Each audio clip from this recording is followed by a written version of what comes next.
Hello, hello, Merry Christmas Eve yet again. Oh Lord, is that coffee? Okay, no, that was lotion.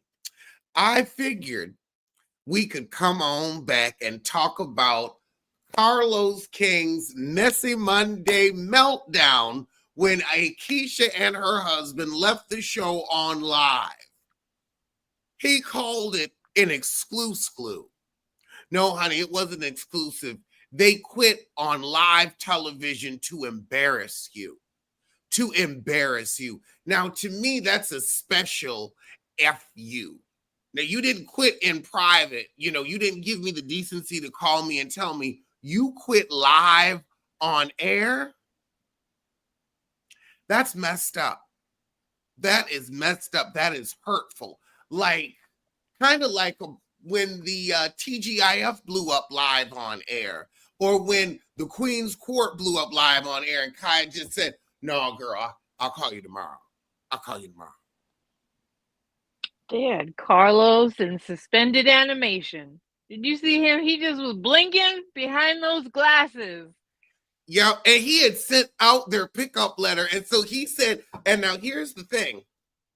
We know from Monique and the other lady that left Love and Marriage DC that he keeps his people on the show by splitting the season. So you have season 5 part A and season 5 part B. It's really a way to get 2 seasons out of you, but you can't renegotiate because filming doesn't stop. It pauses. It's a lot of semantic gymnastics, and it's trifling.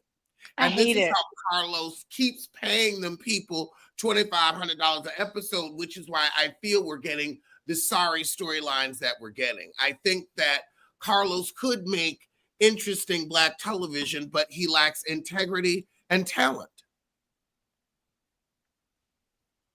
Yeah. I mean, listen, I think that if Carlos wants to exploit the folks on his show and put them through, emotional moments for viewers' entertainment, then turnabout is fair play if he's going to be joining and being in front of the camera. Turnabout is fair play. You want to be a reality star, Carlos? Because it sure looks like it, but the way you're coming on with your own channel, the way you're providing your 2 cents on everything that's going on, the interviews that you're doing, you want to be in the mix. Well, somebody just stirred you, didn't they? I mean, this would never happen to Andy Cohen. Angelica Lee Cohen keeps her girls in line. Yes. Now, she's gotten sued a time or two, but it's really been some bull. Nothing has stuck. Nothing has stuck. Which in these cases are very flimsy. It's like, Leah, I'm sorry. You can't say they forced you to drink. You came on the show sober. You decided to drink because you would be more interesting and you needed the check. You wanted somebody to buy you little clothes. She also said on camera over and over, I'm choosing to drink again. It's fine. She didn't walk on there saying, I am relapsing. Please don't put me in harm's way. Even if I say no, yes, or mixed messages. No, she came on and said, I can handle this. And she couldn't. And that's totally fine. But don't sit there and say that Bravo didn't take into account your disability. Because you didn't. Ooh.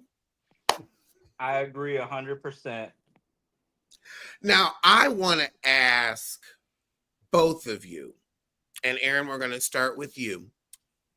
What is it that Carlos King isn't doing or is doing to get these people to leave his show? Because everybody leaves a Carlos King production. Like Housewives, you can't get them off the show. You can count the Housewives that have left the show on one hand, and the ones that even did leave willingly. Bethany Frankel, oh my God, if she could go back, if she could turn back the hands of time. Oh, she wants to go back on Bravo so bad. You can see it in her cellular structure. Yeah, you can see that. Like she's trying to find fame on TikTok now in the food review space, but like the reality reckoning and all that nonsense. It's like, girl, no, you wanted to be back on Bravo. You had your own show and it didn't work out. You're grading unless you have another coterie of equally grading women around you. Then you can kind of seem sane because you do have moments of clarity. But Bravo women, Bravo celebrities, they are brand motherfucking loyal. They will die. Oh yay, Ray Ray. They will lay down for that brand. They will go to the convention and shake hand after hand. Mm-hmm. Your because people, everybody has something negative to say that like there's only Mel sings your praises. Other than that, like, well, even then, even she takes him to task. I mean, I think that what you've already mentioned, the way that he splits up the show into 2 seasons, which I hate. You're like literally halfway through a storyline and then they just have this like big old break. I hate it. He ruins the season that way. It's the same storyline split with a break. I don't like it. I just think that it's obvious none of them are paid enough for their pain. True. Yeah. Jasmine, I love you. He did steal the allegedly show from you until he apologizes. I don't care what happens to him. I love it. There is no better feeling than when someone is upset for an injustice for you. I put that video out yesterday. It's at 18,000 views. Oh my God. Get your click, get your view. Okay. I was like, oh, I got some more subscribers. I'm on my way. But yeah, I thought that was so, what do you call it? Apropos, considering how he creates the narrative for his cast that are very much untrue for us to pose opinions. But here she came with the truth, the read, and the gag all in one sip. So go ahead and sip that, Carlos. Sip, sip, sip. His mouth wide open gag. I was like, "Ooh, AIKISHA, where you learn how to do that?" I know part bad. And also, AIKISHA was supposed to be the first lady of Ferris Street, and so now she actually had that. Didn't they have like a space that they were going to open their restaurant in or something? I'm tired of Carla. You know what? Okay, let us count the waves. Let us together as a group, as friends celebrating the holidays together. I love this. Let us count the ways. These bullshit ass businesses, the comeback group. I mean, then you got these restaurants that they say they close all the time. They always look empty. These are more like event spaces. Maybe that's what you need to open it as a ghost kitchen where, hey, you can slap your name on it and throw some wings in the oil and call yourself a restaurant for the night. You could play it being a restaurant and call it the Peter Thomas Experience. I was going to say like the Atlanta business model. Oh, yes. I mean, but really that could be like a share, like where, you just have, certain things in there and you can come in and play chef for the night. Just make sure you got your, food handlers cards and just like make sure that the kitchen's up to staff. I mean, that everything's cold. Yeah. They love some warm food down there. But told me. But what were you gonna say? Oh, I was gonna say that for Carlos, for me, it's just like everyone's been saying, like it's just the treatment and the pay is clearly not there. And to me, it's always also that Carlos always tries to act better than, but everyone's leaving you in droves. Like you can't keep people here. And when you call yourself the king of reality TV, we look over it and you try to be Andy Cohen because I see him like wanting to be a reality star, but like he's trying to be Andy Cohen with, his YouTube. Like, Andy Cohen is on Sirius Radio making serious money. Carlos King is on YouTube. Now check that. Syndicated TV. Now check that. Why aren't you on Sirius? What I want to know, the real truth. What did you do to Andy Cohen where he don't with you? And no real major labels do. You are on OWN. Your show is one executive no away from being on Zeus. I think it has to do with Candy. With Candy? I think it's related to Candy. Look, whether it's true or not about that Phaedra stuff, what's true is he tried to steal her life story. So, and she's well loved in all spaces in entertainment. So, I mean, I could believe that because when that story broke out, that's when we really started the first wave of, Carlos doesn't treat his people right. I mean, we all knew, but it was confirmed. And that was a dark storyline that didn't get any kind of resolution. Like Phaedra got banished, period. Yeah. That story. Ooh, Aaron, you have such a point. That story got swept under the rug. Yeah. Under the rug. Like, Phaedra was banished. Carlos was fired. We didn't see anything from Carlos for years until this. Free to Jubilee, you have a great point. On his interviews, especially when he interviews some of the straight men on his show, he will try to have this fake hetero adjacency where it's like, you are not one of the boys, even though now you're, no, you were never one of the boys. You do not hang out with the boys now. You are not Big Los at all. You are a joke who got fired from Bravo, and the punchline is your ratings. Oh, I mean, he's not even a blouse, Alex. He can't. He's a leotard. A musty, tight leotard. Can we say used to get leotard? Mildew. Straight from the Fame production itself. Straight from Fame. Oh. No, honey, because them people had talent and drive on Fame. This is I just mean the leotard. I just meant their leotard. Even the leotard working. Hey. Hello. Happy Happy holidays. Yes, happy holidays. You too. What else? Now, we must have already been talking about the cigarette because I smell Windfall's 100 in here. Burnt cigarettes. I literally just watched the Cologne little show that he does with the other guy from the show, and he addressed it, and I was it's a very mature reason. I already accepted it. That's why they would have left. Yeah. To his cast when they're explaining their displeasures or dissatisfiement. Sorry, I know it's not a word. I'm sorry about that. But yes, he is.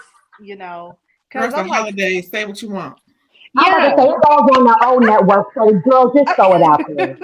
Well, first of all, I want to say, Alex, I love you. I love your content. I was waiting for you to talk about this situation. I'm like, when is he ever going to talk about it? But yes, but my thing is, what AIKISHA did was so epic. I think she saw Soguchi's interview went, and she was like, girl, let me show you how to show Carlos up and shut him up. I'm doing this for the both of us because and my thing is if it was any interview to take down, it would have been this one. I don't think Gucci's was bad like this. If it was any interview to take down, it should have been this one. But you know what? It looks like the Colognes would have put the interview up anyway because people were asking if they thought that this was kind of planned. And so they were going to put this up anyway, which was smart because Yes. it's like everyone was saying. Mhm. I thought that Gucci and her husband was going to leave from the last episode when they popped up in New Orleans. His ex-wife, Yeah. he was all kinds of pissed, and I don't blame them because it's the cattiness of it all to know that his current wife and past wife don't get along, and to keep trying to invite exes to things that are people are currently on the cast when the father and ex-husband aren't introducing them themselves. Is that's Carlos' pet peeve. Yeah.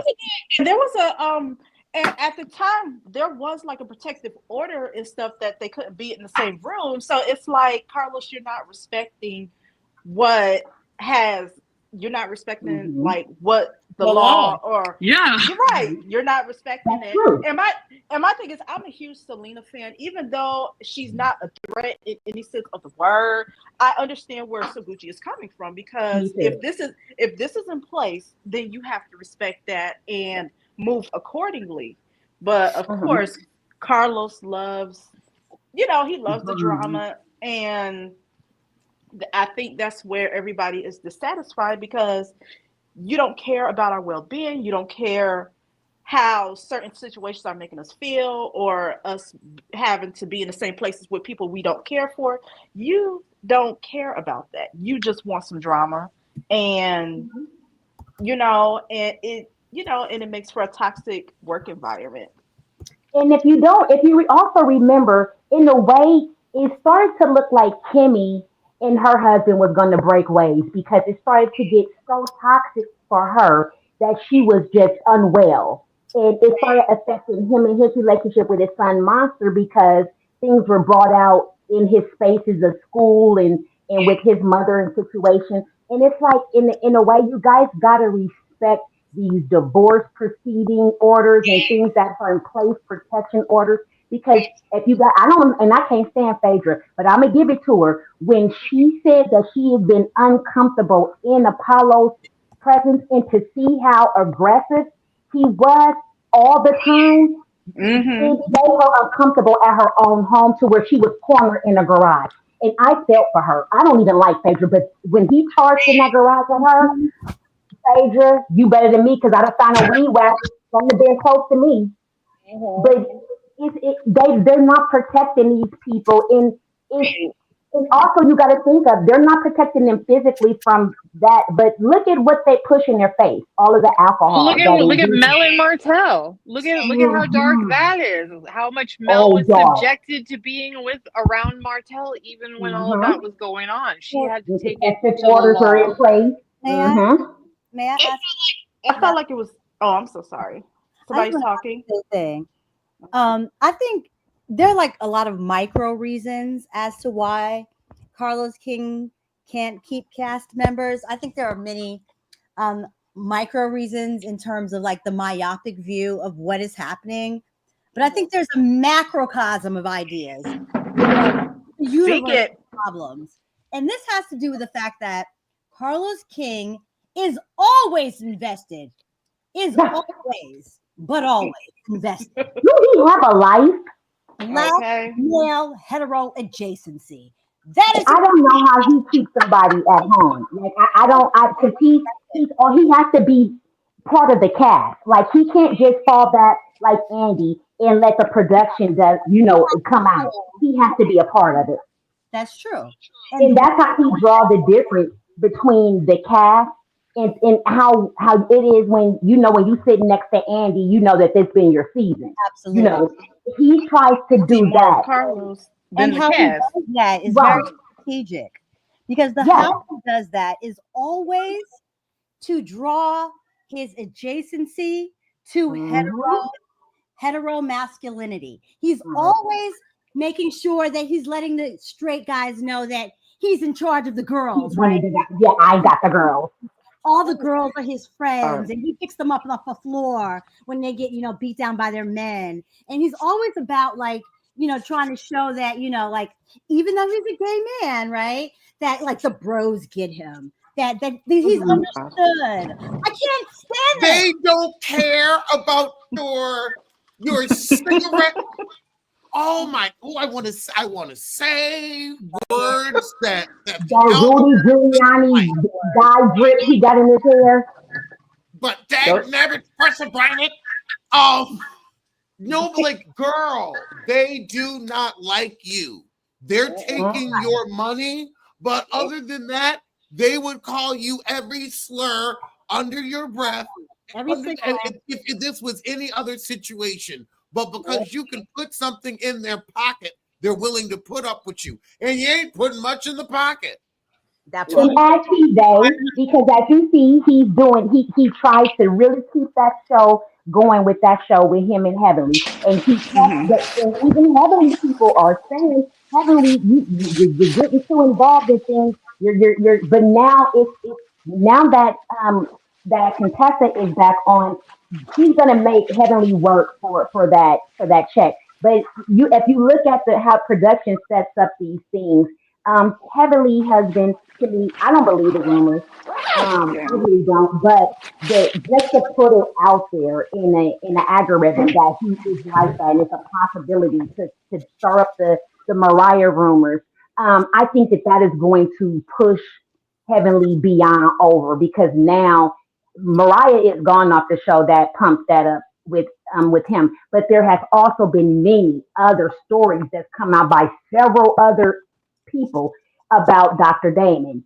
So I think this is going to be kind of like where on Carlos' show where he had the young lady. She left the show as well right after Monique because he was involving himself too much into their marriage. He was talking to the husband about Stormy? what she was saying. Not Stormy. It's the DC one. Oh God, the other DC ones, because Yes. because because they got Yes, Monique. Stormy, that was too toxic. They supposedly built DC around Monique, but then they got Monique out after the second season. She ran away and said, "Bump this," and then somebody else left DC. I don't even know if DC is on anymore. Next I year, only watched a few or was episodes. that Winter. Detroit? That was on Y'all, Detroit, Winter. y'all yeah. remember Love and Marriage Charlotte? There was Oh a Love and no. Marriage Charlotte, and I was reviewing it and I was talking with another YouTuber about it. And she said, I think that one woman is trans. And they just never, I think that she's just trans and like never said anything. But she said, look at her neck. She said that neck is what's giving it away. And I was like, then I couldn't unsee it. And I was like, she might be right. That would have been a story.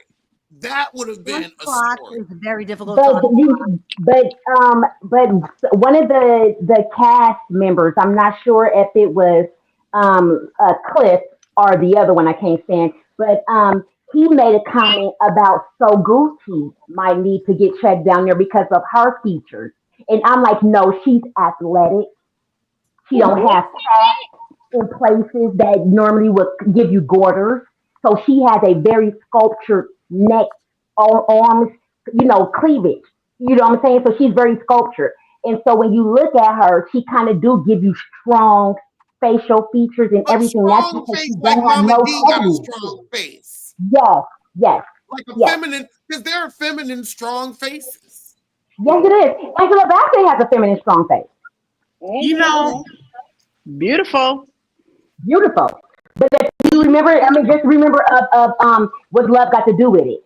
She couldn't Oh yes. transition out of that role Yes. for nobody's life in the world. And every time you see her, she just looks still like she's still training for that movie. She never came out that role, and she's been fit like that ever since. you know what I find with his shows is on all of the shows, whether it's Bell Collective, whether it's any of the Love and Marriage Huntsville shows, they have three different franchises. Um, the shows that he's produced and put out with the men, even that Houston's real estate show that was on for maybe 5 or 6 episodes. Oh, wait a I minute, that fool? I've noticed that all 99.9% of the men were the problematic ones in their relationship. And it's not a coincidence that he finds or he miraculously casts these couples where the men are more problematic than their wives. It has to be by design. Maybe. Carlos thrives on problematic men. Carlos thrives on problematic men. If you remember, if you think of how Carlos sat there and manipulated and played in Melody and Markel's marriage, he dangled carrots right in front of Ariane enough to I was so upset that every time, even the friend that's back that they keep going to jail, her Destiny, just the notion that they can keep playing in her face with this not just extramarital affair, extra baby. He did all of this on television, and Carlos kept that tape rolling, and even to interview Ariane and have different places that he did things that incorporated her. I just felt like that was a slap in Melanie's face. Yeah. Now, I do. There's a level of I respect that, but there is also a level of Melody was sharing that man. Yeah, for she did. many years. That was y'all's husband, and look, Shut up, Alex. you was cool with it for too long. Because I'm sorry, there would have been a fresh flight of stairs for his ass. That round head would have cracked on the pavement. I tell you, the next time he pick a weight up, it'll be real loose. I wouldn't. The dumbbell would be the dumbbell for real. There wouldn't have been no I'm having a conversation about our husband, but that was y'all's husband. You were in a throuple sister wife ass marriage, and you was fine with it. And you was fine with it for years until the heifer decided to have a prove a point, baby. That's exactly what it was. That's exactly what it was. And I just wanted to point out something. With Carlos King shows, I just feel like the thing that's missing is showcasing more of the Black excellence, showcasing more of the successful Black people. And and it's like with Bravo, with Andy Cohen, Housewives, like I felt like there was a balance because yes, there was the drama, but I felt like the businesses were shown in the same light. And I feel like with Carlos, he shows your business. You get to show your business in the first season, and then after that, nothing but right, nothing but. I'm sorry, the comeback group that went nowhere. Where did they come back from? I could not stand you, Alex. Wait, I'm sorry. What has Skull ever built? Because all we ever see them is just divorces and babies. Everything completed. It's always these same empty little offices. Fair Street is still just as empty. These classrooms they be filming in, and then just filming proudly just an empty room, an empty classroom. I'm like, what grader is coming here to teach art after school? And Howard would never do a bows. He would never do a bows on his show. Brunches. That is some real money. That's real class. That is real elegance. And like you said, the way she raises her daughter to even talk about where she wants to go on a vacation is just epic. When I heard that from a Black woman, I said, well, shoot. I always looked at the Huxtables. I want to be raised by both. If all I got to do is argue my point on going to Portugal, let's do it. I can't wait to see AIKISHA and Sophia do their thing moving forward and how they're going to partner up and have real brunches. Yes. Real food. And really work on Fair Street like she's been trying to this entire time. But my thing is, sorry, Alex. These real estate ventures that never go nowhere. Like this is season what of Bell Collective, season 5, and we still ain't got nothing done. Like I can't.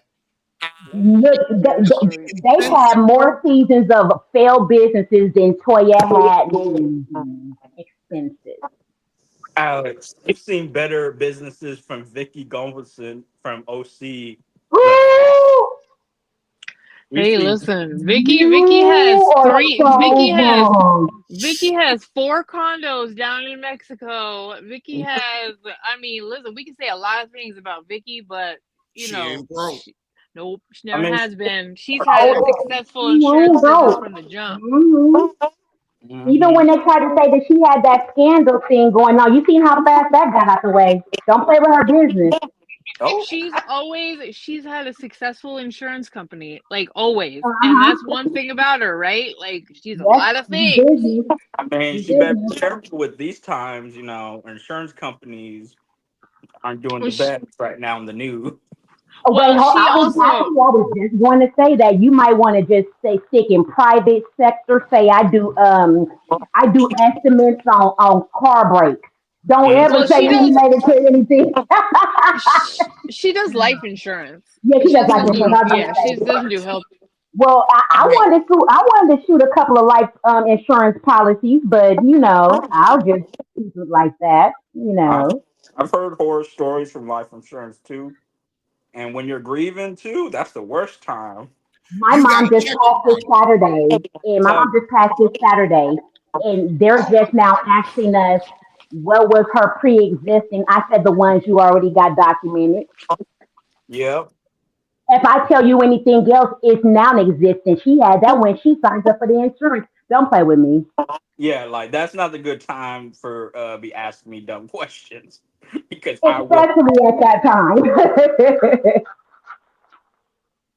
Mm. Like, I will come through this phone. Don't play with me. Mhm. And they make it. They now that I know that I can just say not guilty when I go to court. I mean, of course I'm going to say not guilty. I had a total reason of insanity at that moment. Mm. Yeah, I can't. I'll just bring a bag of pills like I'm with Lisa and just bring a bag of colorful pills to court. Mhm. I do think it's really funny that the way that they did it on the live, like with this, casual. It was so casual. They had Carlos King Ooh, blinking massage.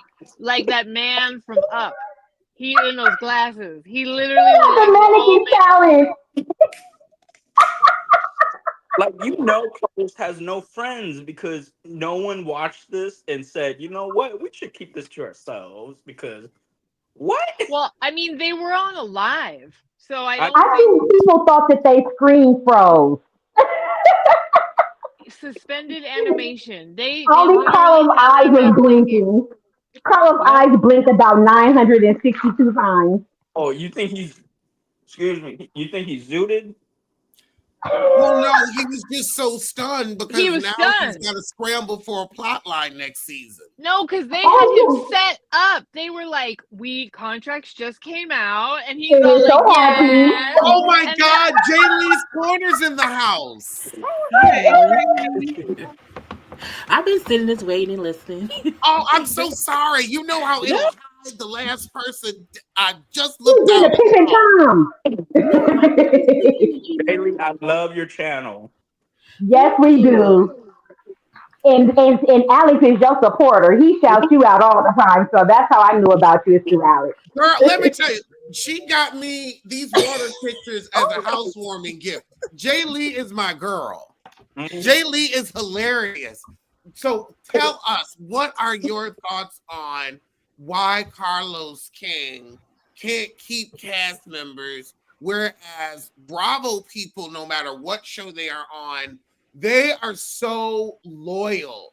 I mean, look at Kenya. Like, she has gotten fired time and time again. She got fired when she hit that marriage. And then we saw why she hit that marriage because the husband really, I mean, that husband really wanted to hide that marriage. Um, but why is it that Bravo's people are so loyal and like they have an entire convention of people that work for them that are brand loyal, that once a housewife, always a housewife. And Carlos, you're supposed to be the king of reality TV, but your people don't fuck with you the long or the short way. Well, you know, Carlos hires people who need a job, whereas Bravo really brings on people who are like established already in some kind of way. Even if it's fake, like Mia's fake established, but like they try to pick like credible people who like have something to lose. Carlos doesn't have that. So some people just stay because what else? What else is Latrice gonna do? What else is what else can they do where they are? Be on the show, get some extra money, extra brunches, and live a life. Like they can't leave. They should, but they won't. Because to them, being dogged out, being ignored, being dismissed by their husband, their coworkers, it makes sense to their little brains. And AIKISHA was like, I don't need to be here. So I'm going to exit stage left on your live.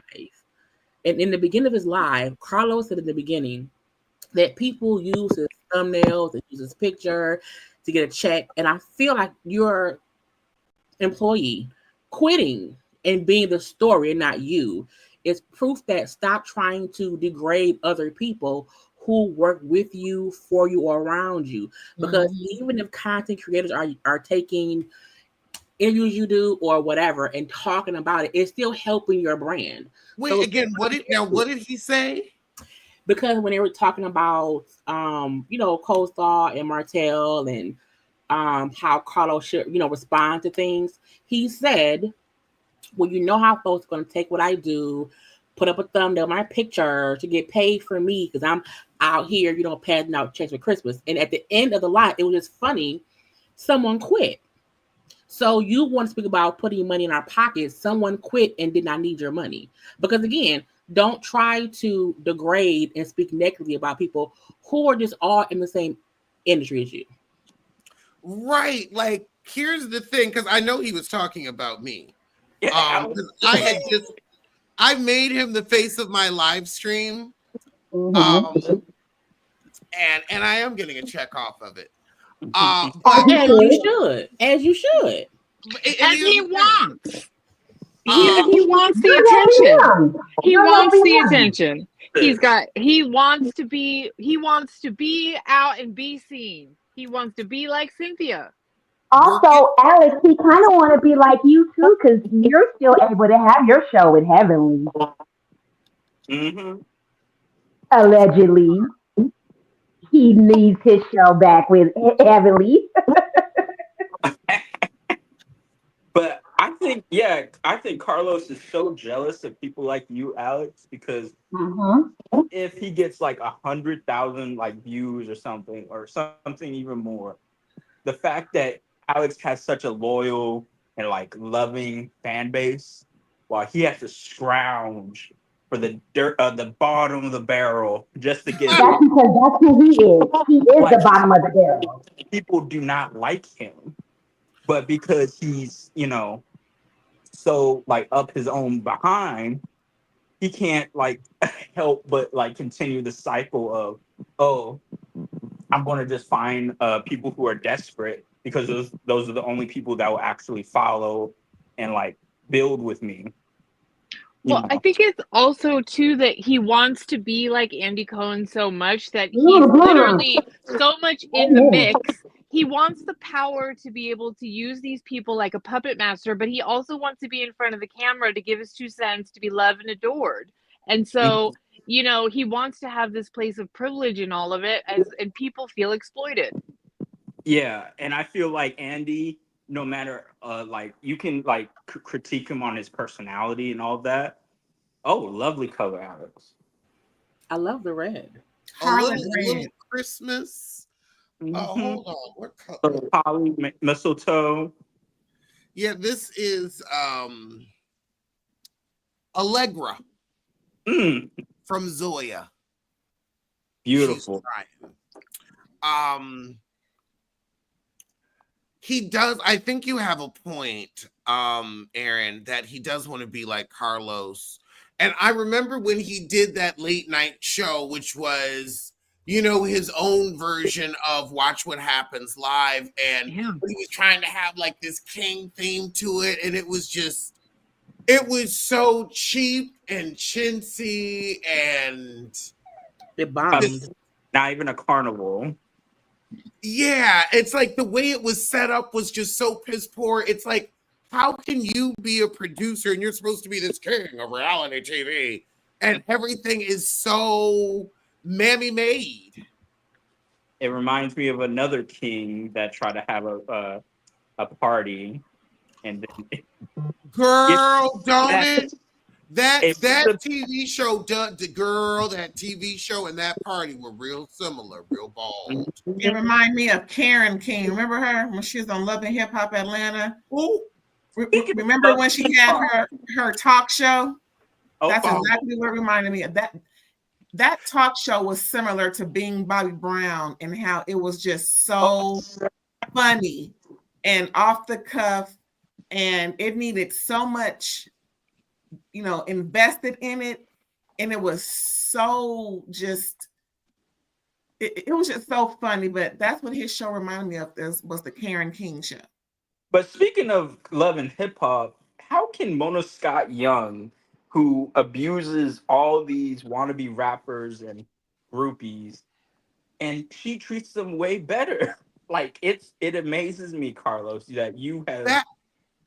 That is a good ass point. Even Love and Hip Hop people are more loyal. Like a couple of like nobody from Love and Hip Hop has ever sued, but people from Love and Hip Hop have definitely complained where they're like, I don't like how I looked on the show. The show didn't do much for me. But there's a lot of people that, will stay on as long as they can.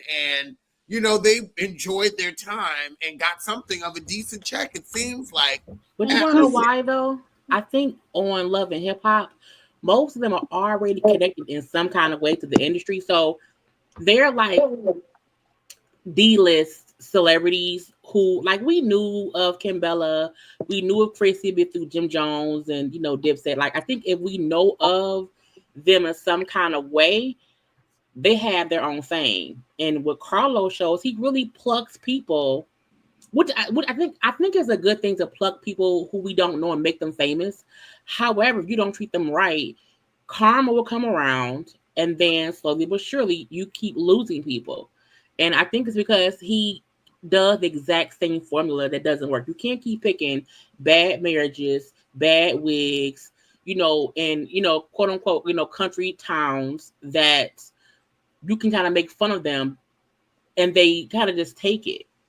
I think for Love and Hip Hop, I don't even think Mona Scott Young like abused people. I think she just said, hey, you want to check? Come and show up and do this and do that. And I think Love and Hip Hop is a bit more, it used to be more reality than it is now. But they felt like I'm already a celebrity, so I'm just here showing my life. I also think you know what you're getting going on Love and Hip Hop. Like, you're going to go to the Jerry Springer show a little bit. Like that franchise, what the lay of the land is and how it goes. It feels like Carlos keeps trying to talk about how he's promoting Black excellence, but that's not happening on any of his shows. We're watching people, and we won't even talk about Kiki, who passed away. Like, situation, I mean, like a lot of darkness. And the way they dealt with her issues with sobriety, I felt was very tasteless. Exactly. Just wasn't. Not even spoken of. Like, she was on your show and she passed away. It's weird, Oh, they didn't even speak about it? Nope. He had a 4-minute blurb at the time while whatever episode was coming on at the end, like just a few seconds just to show rest in peace, and that was it. But you know what? I think the way the show was aired, I don't know if what we're currently seeing has. I don't think she's died yet for what is airing now, because because remember Stormy said she quit the show in April, and we're just now seeing where she's no longer on the show. So I think the reason they haven't discussed it yet, because in in their time, it hasn't happened yet. Okay. Gosh, I hate the way he splits the season because they shoot it all in one go. You can tell, right? And they're continuing the same storyline, but then they have this giant space in between. So like everything is really like moldy old. Yeah.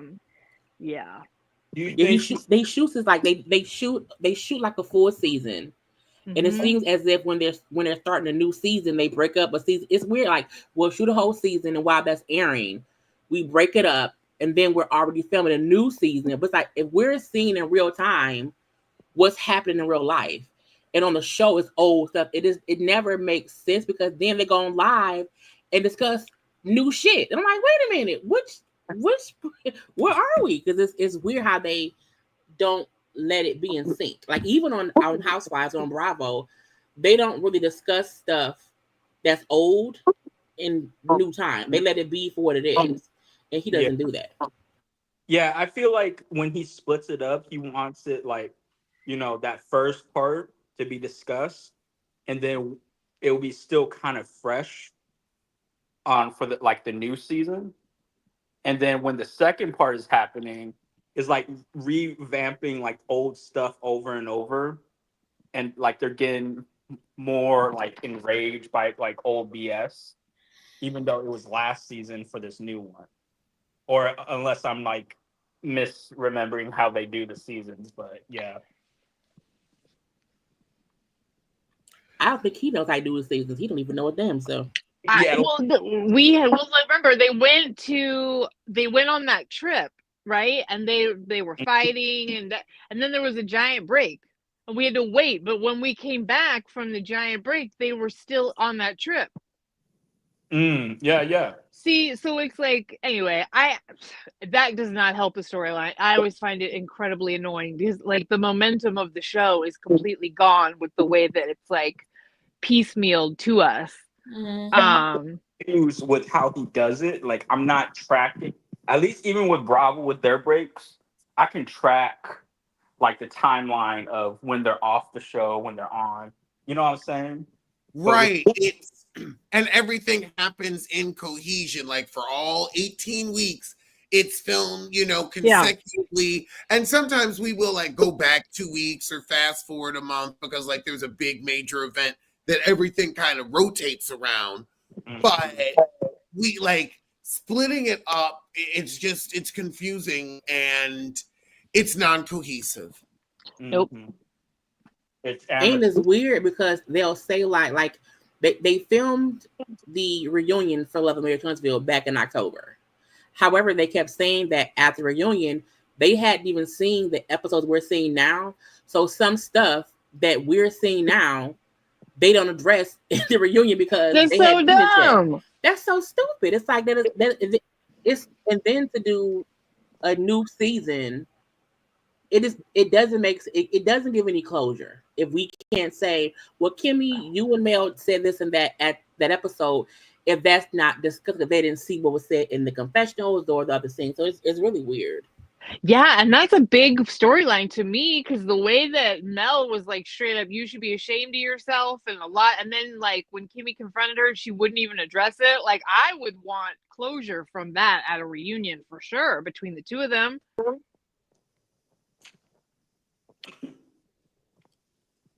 But this is a Carlos King production. The only closure I want out of Mel is for her to go back to those scallop head closures. I knew you were gonna say that. These Beyonce bust downs are so boring to me. I wonder if the truth is Carlos really only has Love and Marriage Huntsville. Love and Marriage Huntsville is the tent pole holding up his little franchises. Bell Collective is cute, but I feel like it is one of the, like, it gets like 5 episodes per season. It's like, are you actually going to invest in this show? And like, is Mr. Essie gonna come out? Also bad marriages and closet lesbians. And Yeah, the bad. show isn't sustainable because it's like, how many more projects can Letitia have? Like, how many more Oh, wig that stores lady can show. Letitia open? It's like, what else are we doing? Like, is So Gucci going to sell any houses? It's weird. And I feel like Arkisha and Willie brought on like actual business-minded individuals who have actual real life stuff outside of Jackson that they can discuss. They can bring people in, they can add to the community, whatever. I feel like it's season, what is it, like season 5 or 6 or whatever? Nothing's progressed. The fact that Latrice bought a store behind her other store, I'm like, girl, get out of the same area. Like, I don't want my bar around the corner from the wig shop. I'm like, let me, branch out a little bit. It's just weird. Does he also still have Bad and Bougie? I think it was Bold and Bougie. Yeah. It was bullshit and bougie. That show was as terrifying and painful as a polyp. It's bye-bye and Bougie. You wanna know why he picked people this gonna sound mean, but I don't mean it to be mean. He picked people that no one cared about, put them together. True. And it's like, you pick the most random 4 to 5 women that kind of like, don't nobody care about Usher's first ex-wife. He's had 4 wives since then. His I swear, we care more about Mary's step-grandfather husband than we care about, Usher marrying his mama with that Oedipus complex. Yeah, a poor looking Mama D. And then a good strong-faced woman. And then but yeah, nobody liked Tamika. Nobody liked Tamika. That fucked Usher up the media. Did nobody like Tamika?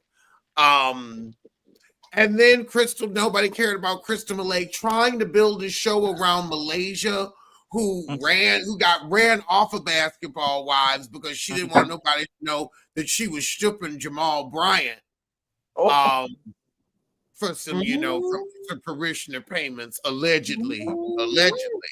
It's what I heard. It's just the word. And he was going to bring it up on the show, and she said, "You ain't gonna show how I hoe," and left. And so, but the thing is, Malaysia is only good in an ensemble cast of other awful women. Like Malaysia is awful. She is a horrible person. Like, that's not anybody you actually want to hang out with. Like, she almost threw a table at Jennifer. Like, she's not stable. She's not nice. She shows up to fight. She has shown up in the outfit, right? Like, she has shown up like ready. And so, but it's like, okay, it's tolerable because she's on the show with Evelyn, who's truly evil. So she seems boring and nice. Like, Malaysia's like a level tier 3 level evil. Evelyn is like tier 2 to 1. Like, she's almost there. No, like you would feel satisfied if Malaysia slapped Evelyn in the face. Oh, like, yes. If there was a good thwacking sound, you'd be like, "That's ASMR." Yeah, anyone can slap Evelyn and we'll be happy. True. Wasn't that fabulous when OG? That was one of the best rundowns ever. Oh, it brought fear into Evelyn's eyes, and it brought happiness. Evelyn had never been challenged before. Smooth. Just came up and redirected, and then she went tumbling on her own momentum. It was fantastic. Good fight, like maybe 10, 20 years ago from that point. But like now, she's like, I'm trying to retire. I'm not trying to fight no other hoe. Like, let me rest. But OG said, get in position. She just diverted because Evelyn was sneaking up to get Cece. And so she just redirected that woman, and she fell and tumbled with her own momentum. It was so smooth. And, no matter what you thought of OG's fashion choices, you had to admit, damn, you know what I mean? That was such the move. It was iconic. She had a woman in the ditch. Another franchise with a producer, Shitty O'Nostril. And those girls are still more loyal to Shitty O Nostril to Shitty thank you for your service. O Nostril and the entire cast of Love and Whatever is to Carlos. Bell Collective. Yeah, that was level 1 evil from Shitty O Nostril. That one was, I have no feelings for you. You could get run over in front of me, and I'll be, smiling. Yeah. But I mean, those girls, I mean, even, Brandy, who got fired, well, she didn't get fired, but who got read on TV. Still, Brandy's like, I'm here for my check and I'm staying around for my check. I mean, hey. Because Shawnee never acted like she liked them. Shawnee was always Shawnee. Like, you knew it was some bullshit, but she was the EP. Carlos acts like, I am here for you. I love you guys. I want to protect you. And then we see how each person in different ways say, I don't feel protected. AIKISHA, that the twerk in the beginning that she didn't like, the spin on how it was kind of her and Willie's fault. Mel having filmed a Round Martell and all that stuff. Winter bringing up how that the husband at the point in time was, around and she didn't want that. Even Monique saying she felt like the way they edited and left out her complaints about her husband made her the villain.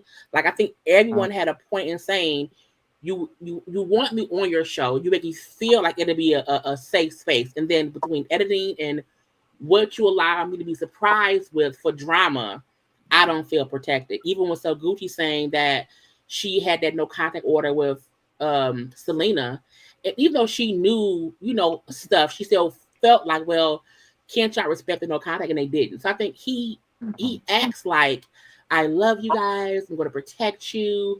And then it's like, no, I'm a villain. I'm going to get you all. And they get pissed. Yeah, and they get the fans of, whoever likes these shows. They start to harass the ladies or, even the people around them, like probably, gossiping around them. They don't feel, the show is a net benefit to their life. So it's like, it's true. Like, have we ever heard of a Bravo celebrity getting arrested because a fan showed up at their place of business and harassed them? The mellow meter. There is a certain level of toxicity with some of the fandom associated with his stuff. And it also speaks to the fact that one common vein in Carlos King's career is really dark storylines, starting with the Phaedra potential, drugs and the drink and the whatever, lie or not, no matter what, that's a super duper dark thing, right? We've continued on with domestic violence issues and like the protective orders and arrests, remember Sonny, who's on the show with her husband, he's still in jail, isn't he? Because he violated parole to be on the show. Yeah.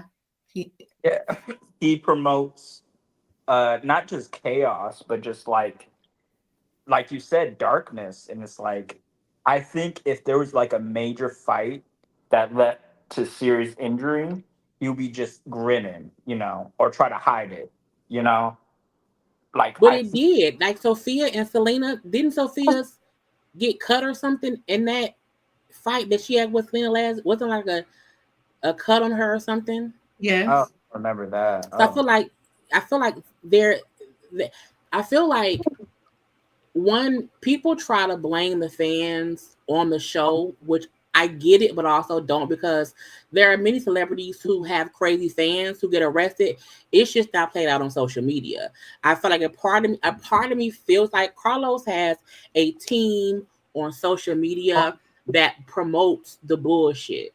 So any little thing is promoted. But I'm like, there are many celebrities who have stalkers, crazy fans who do crazy things, and they let the police handle it. On Carlos' shows, the other cast then blame other cast. I'm like, no, blame the crazy person who did it. Like, to me, I don't think Mel can control anyone, because we've seen, famous people who have to deal with real stalkers, not an old 80-year-old lady walking outside the rented store that you don't sell products out of. I feel like that was overplayed as if there was an actual, like, oh, she tried to harm me. No, that old lady didn't want nothing. Now, she was wrong for going there 100%. But let's not make it seem as if Mel is around here puppeteering old black women to go and stalk Stormy's warehouse. No, that's just crazy fans. It's just crazy fans. Yeah. She went to the new Baptist church and she went to the congregation. Said, hey. Right, and got the people. It's like, no, it's crazy people do crazy shit. Yeah. You know, a part of that is how, and I've witnessed something that's very disturbing with Melody and how she riles up her followers. I specifically heard a couple of times from my own ears and out of her mouth where she pretty much wanted people to check out another YouTuber because they were having beef, and for them to call DCFS because of maybe she just said, well, he shouldn't be around kids, so we're gonna have to check him out. And that caused a rift on his job where he said he doesn't even work with children on his job. So she announces these things on her platform, and even with a situation where her son had a cell phone, that cell phone was receiving text messages about her. Apparently, it has something to do with Martell's current girlfriend and whoever was texting, but somehow the phone, after all that, the phone was given to the son, and Melody was checking the phone because she always does with their electronics. And that's how she stumbled upon it. And she just arbitrarily on her platform said, this must be Stormy. And it wasn't.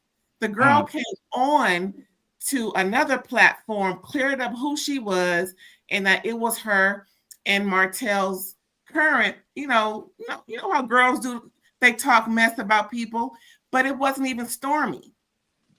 And that right there created a whole situation to where now Stormy's business is being targeted and all these different ways to harm her business. But she never corrects that.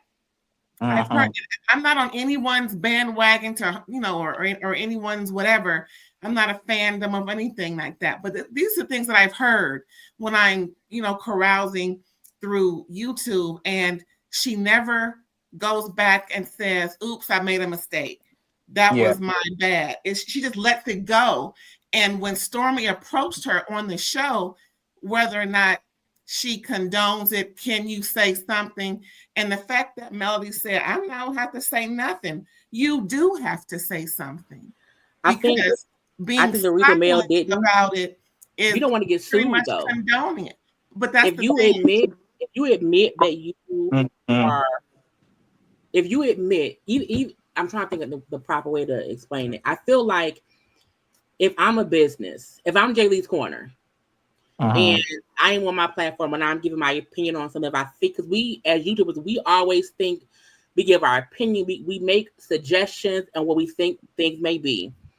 I think you don't want to then say, if crazy person A did something based off of my conversation, hold me liable.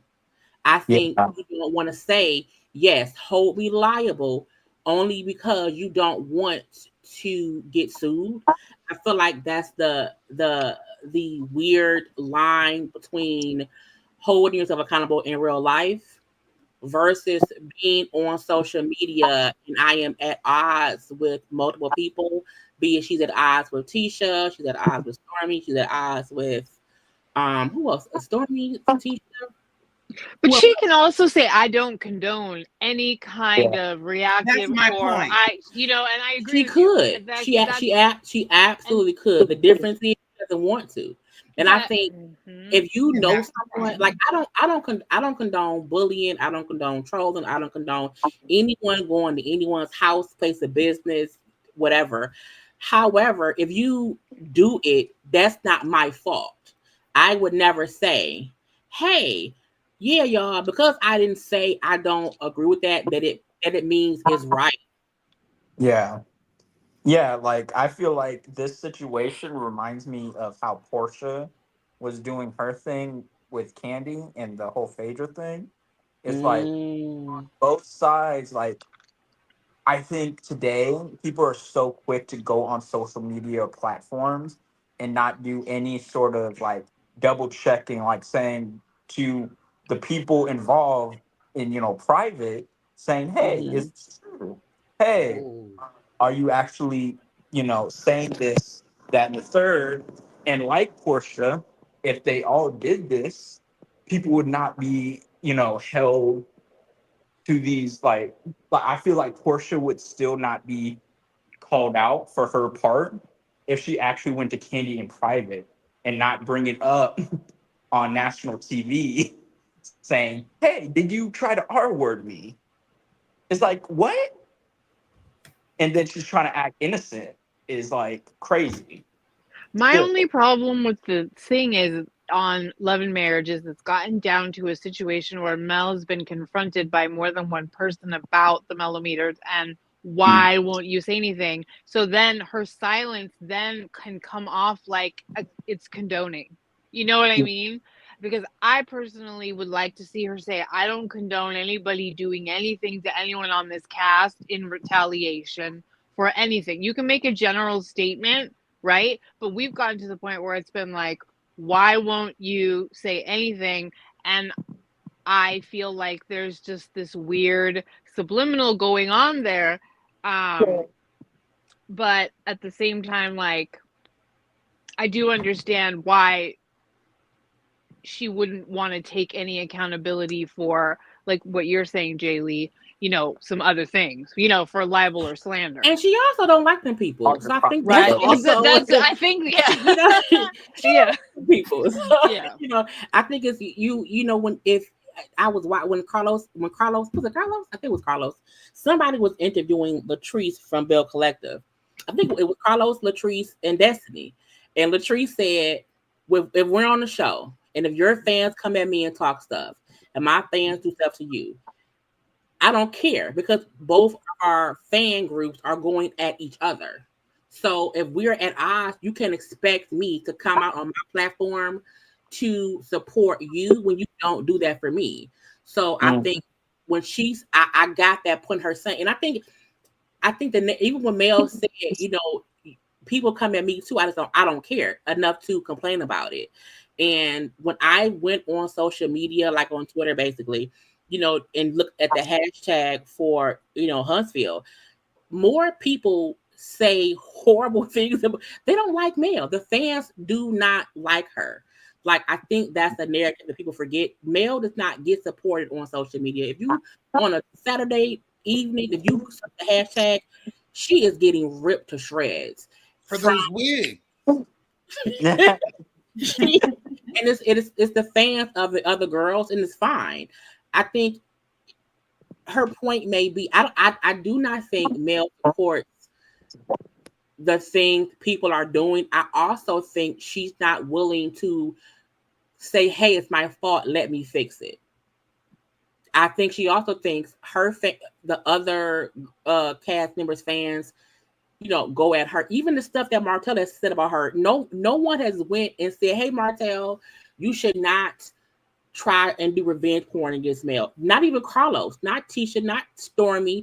No one has publicly spoke out against the stuff that people go at her about. And I think that's why she chooses to stay out of the comment section, to focus on her business.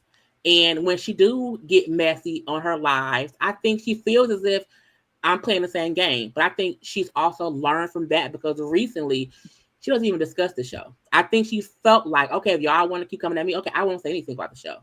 I'm only going to discuss my business. So that way no one can blame me if the fans go after them, because I haven't said anything. But I think her thing is, I don't like y'all. Y'all don't like me. We don't like each other. But don't act like you guys are the only ones being attacked. You're just the only ones who complain about it. And that's her notion. She could absolutely say something. She could. but she won't. Yeah. Yeah, because she doesn't like them. Yeah, that's a good. It's a good. And they don't like her, and they're not friends. No one on that show is friends. Not even Kimmy and Tisha. They are co-workers, coexisting for a check. And Tisha been begging for Kimmy's friendship the entire show. Mm-hmm. Kimmy's like, I'm here for the check. Please have a friend. Jaylee, you do bring up a good point. Like, no matter what we think about Mel, that revenge P plot was garbage. It was horrible. Like, and it's proven that that's what they were trying to do. And like, for him to be taking a video, like all of that, you know, like for Carlos to, that again goes to the fact that when his integrity is challenged, it's not, you know, he doesn't shine through. Yeah, these are dark storylines, you know, starting, like I said, from the genesis of the candy situation. Genesis of Carlos King. In the beginning. Genesis. The genesis, the birth of a villain. From the beginning, and that came from Carlos, and that's the crazy part about. Even if you think about it, if you think about this too, Tisha and Stormy are complaining because an old lady came to my warehouse and tried to see my stuff. I don't know what Tisha happened to her. However, Mel has had to live through not only a cheatation, a sad baby, revenge porn, you know, the accusation from Martell, and no one from that show has ever truly said Martell is a piece of shit. We don't like you, Mel, but Martell is a piece of shit. They all have placated in her face and supported Martell in different ways, and now they expect her to come to their rescue. I feel like her thing is, y'all have never truly tried to even support me publicly on the platforms against my true stalker, my ex-husband, who was a co-worker of y'all's, not Carlos or no one else. I think if we think about what they're complaining about, none of them have really had any life-altering devastation from the show. Mel had a marriage, and she doesn't see her kids for half the week. Her kids are gone for half the month. So she has literally lost her children for a week with their dad, who was also on social media with a side bitch interviewing other side bitches while discussing how they cheated on her. You know what I'm saying? So I feel like when people try to say, well, Mel should say, you know, don't, I'm like, fuck that store that story had. Girl, you still have your brand. You still out here thriving and surviving despite crazy fans. However, Mel has to deal with a psychopath in her life helping raise the children. That's a true thing to say, hey, let's have that conversation. And no one wants to do that. People prefer to say, well, Mel won't say, don't bother me. Tell Martell leave her alone first. Like, address an actual threat to her life over, again, Black Titanic was a crazy old lady who went to Stormy job. Stormy wasn't arrested. She wasn't held in contempt. Nothing happened from that. She didn't lose any money or any sleep. It was a small inconvenience off of some bullshit. That was that lady's fault. It wasn't Mel's fault per se. But let's stop ignoring a Black woman being harassed and stalked by her husband on a national platform and no one's batting an eyelash. That's a true issue to complain about. I'm not going to, complain, the Twitter. Oh my God, they Twitter me, girl. The fuck, Martell is my ex-husband. That's a true nightmare. A true threat. Like, Mel just needs to say to Stormy, like, but did you die? Did you die? Like, girl, you've been saying this for weeks now, and nothing came out of it. Was it scary? Maybe, but like, you lived. Me the fuck alone. Shit. Mel should quit the show. For one, she need to quit, but for her sanity. What else would she do? Nothing, but they be buying that. I ain't bought that shit. But folks be buying them things, them scrubs or whatever.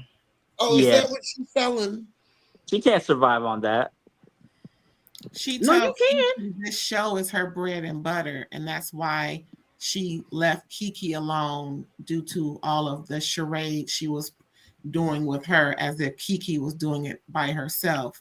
So pretty much this show is how she said that's how she feeds her kids. Mm-hmm. Because Martell's and another thing is, even though one situation may be grander than the other, it's still hurtful to those that it affected, i.e. Stormy having to go down and sit in a jail cell and be humiliated. That woman cried. And I can't even imagine having to be humiliated in that way and then be told by my coworker, well, you shouldn't have did what you did to get arrested. What? Yeah, that was crazy. I would leave the show too, just off of that alone. I mean, these women, like in every sense of the world, are rolling in the mud with a pig that is Carlos King, and they're rolling with the pig. And I'm not trying to downplay their suffering, but certainly they are in a situation that is just inviting turmoil and not any net positive for their lives. Honestly, even if they don't have that much, I would just leave the show just for peace of mind. That you can't buy that.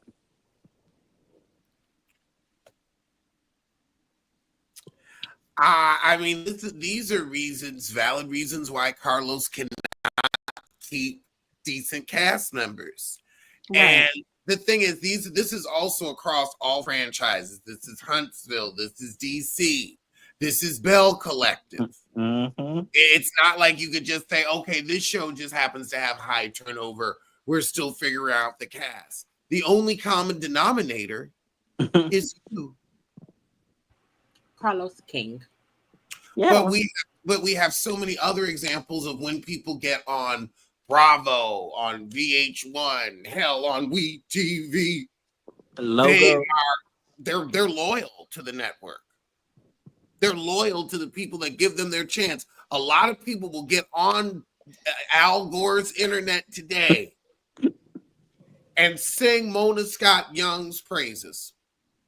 Like, look at even at Nene, who got fired, but she's, on that probation program. She's on the P's and Q's, On VIP. So she's like, even now, she's like gone off of Andy and is basically like, I didn't mean it. Like, I was just, But I will never forget one of Andy Cohen's best reads. And somebody asked him about Nene, and he said, well, she's asked me to keep her name out of my mouth, so I'm going to honor her. I remember that. And that burned. That was okay. You don't want, like, you don't realize you don't want me to not say your name. Because that also means I'm the one that signs your check. So when it's paycheck time, ain't nobody calling your name. And the one Bravo will connect to the franchise. I think, like, what other brand or whatever is connected to OWN? Like, OWN is like its own entity. They're not connected to any other brand shows. It's just, I know. That's all that's even over there. So I feel like Bravo people have more opportunity. Well, me doesn't. They can go other places. NBC and all that stuff. You can't go anywhere else except OWN. That is true. Thing. Yeah. Because now Bravo's really they've got Peacock. And so now they've got the Dorinda dating show that's going to be coming out soon. No, wait. Or there is a dating show. I think Dorinda might be on that, or maybe that's Dorinda's not on that. Okay, then it's Dorinda's Bed and Breakfast show. But then there's also Traders, which they're being very heavy with Bravo cast members. And that is, like you said, another great opportunity. House of Villains. Yeah. It's so there are these like upper echelon, like they picking from Love and Hip Hop. They're not picking from WeTV. You gotta be a Bravo girl or somebody big from NBC Bachelorette. Like they're very Survivor. Yes, they're very choosy with the people that they're picking. Yeah, because they don't want actual fights like fisticuffs. They want, screaming or like shade matches, not blood. They don't want 1,000-pound sisters on there. Oh, And that they know where their bread is buttered. You know what I'm saying? They know that they have bigger and better options at one show after the next. true. Yep. True. Hmm. Oh, that girls trip. Oh my, please, Lord. Santa, please bring Real Housewives Ultimate Girls Trip to us, please. Well, now this loss is down. It might. Amen. Thank you. When two or more agree. Well, wait. Caroline. Oh, you mean when Caroline Manzo's lawsuit has been dealt with? You think they'll bring it back? No, the blonde one. I forget her name. Like she's irrelevant, but like. Leah McSweeney. Yeah. Yes, Lord. I feel like the one that's the one that killed the franchise is the Caroline Manzo one, though. That's the one that Morocco's never going to see the light of day, and they haven't done any since. Yeah. They didn't care. Leah, they're like, go ahead, sue, bitch. Let's go. Yeah, no, the one who did it to Caroline, her lawsuit against Andy and the network, it went kaput. I forget her name. Like B something. She like slapped Bethany?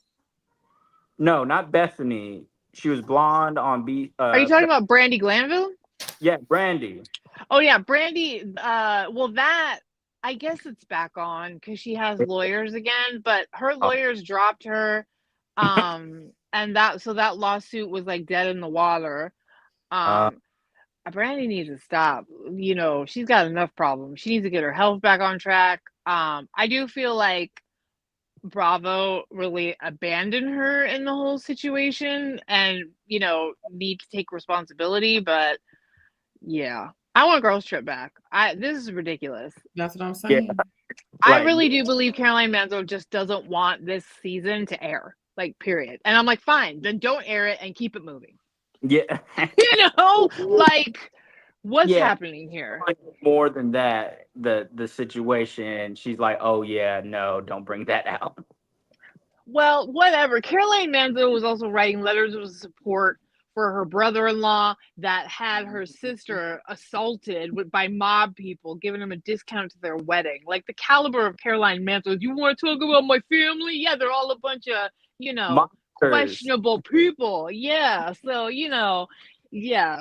You want to, my family, whatever. Your integrity is kind of like shot, in my opinion. But like, we could all guess that. Like, when you say you're Italian from New York and you say you have a successful brownstone since the 70s, of course you were part of the mob or like friends of. Like, +2 = 4. The sky is blue. And Italians work with the mob if they wanted to be successful in New York. Well. I have some family back in New York. I'm part Italian. I'm not there. That is the stereotype. I'll tell you too. My family was in Chicago. Let's just say my great-grandfather was. Yeah, right. I mean, but no, you are correct though. The Manzos have been affiliated with the mafia. Al B. Manzo's father was found in the trunk of his car. Okay, yeah. So yeah, I mean, it's just anyway, we digress. I wish they'd bring Girls Trip back. I mean, here's the thing: we're not talking about we want them to bring back Love and Marriage Charlotte. No, we're not saying we want them to bring back Monique. And also, you had a Real Housewife that was unceremoniously cast off that had a lot of great unfinished business. And she could have been, your leader of that show, a tent pole, and instead you like like you said, the formula of broken marriages. He alienated her. He wants these 1950s men treated with these downtrodden women. Oh man, it's not interesting. It's like, why can't you tell? Why can't these women be single, but not the broke but bougie single women? Because that's depressing single. That's no hope single. That's you're the reason why you're single. But yeah, why didn't you roll the red carpet out for Monique? I'm surprised. Like, of anyone you kiss ass on, that's the Yeah, he one. alienated her, didn't he? Stupid. Like, can you imagine her and Candace chasing each other from the two shows? You know, be like, Carlos thought Monique would not quit. I think he thought she wanted to be on TV, and she didn't care. So I can fuck you over, but I think you want, because she was technically the first cast person to quit a show, and he didn't get it then. Like, if you lost your main first star, why not be a little bit more nice to people? He just said, I'm gonna treat them all like shit, and they've been leaving ever since. I wonder too, like, you have to think about it. I mean, he was legitimately blackballed from Bravo. And like, I can believe that Candy had that happen, but like at the same time, like, he never worked with them in any other way. And like, I still think that totally speaks to there must have been more that was going on. And we forget, she said that he straight up tried to take her band story away from her, like underhanded. So I wonder what other shady moves he's pulled, because he's shown his flip. Yeah, and from her mother, no less. Like, that would enrage me. Like, not just my story, but trying to do it through my mother, and one acting like I'm not gonna find out. What did Nene say to Phaedra? You're dumb. You're not smart. You're not smart. Yeah, when she tried to have her sisters on, and she's like, "You don't think my sisters told me? We are blood. My sister's gonna tell me when you do something.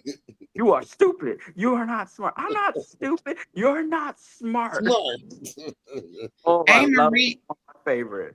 Marie is right. Carlos is losing the wrong people, and he's burning too many bridges just for a click and a view and to get ratings. This reminds me of the old Inquirer, where they knew that dirty rag was nothing to take serious.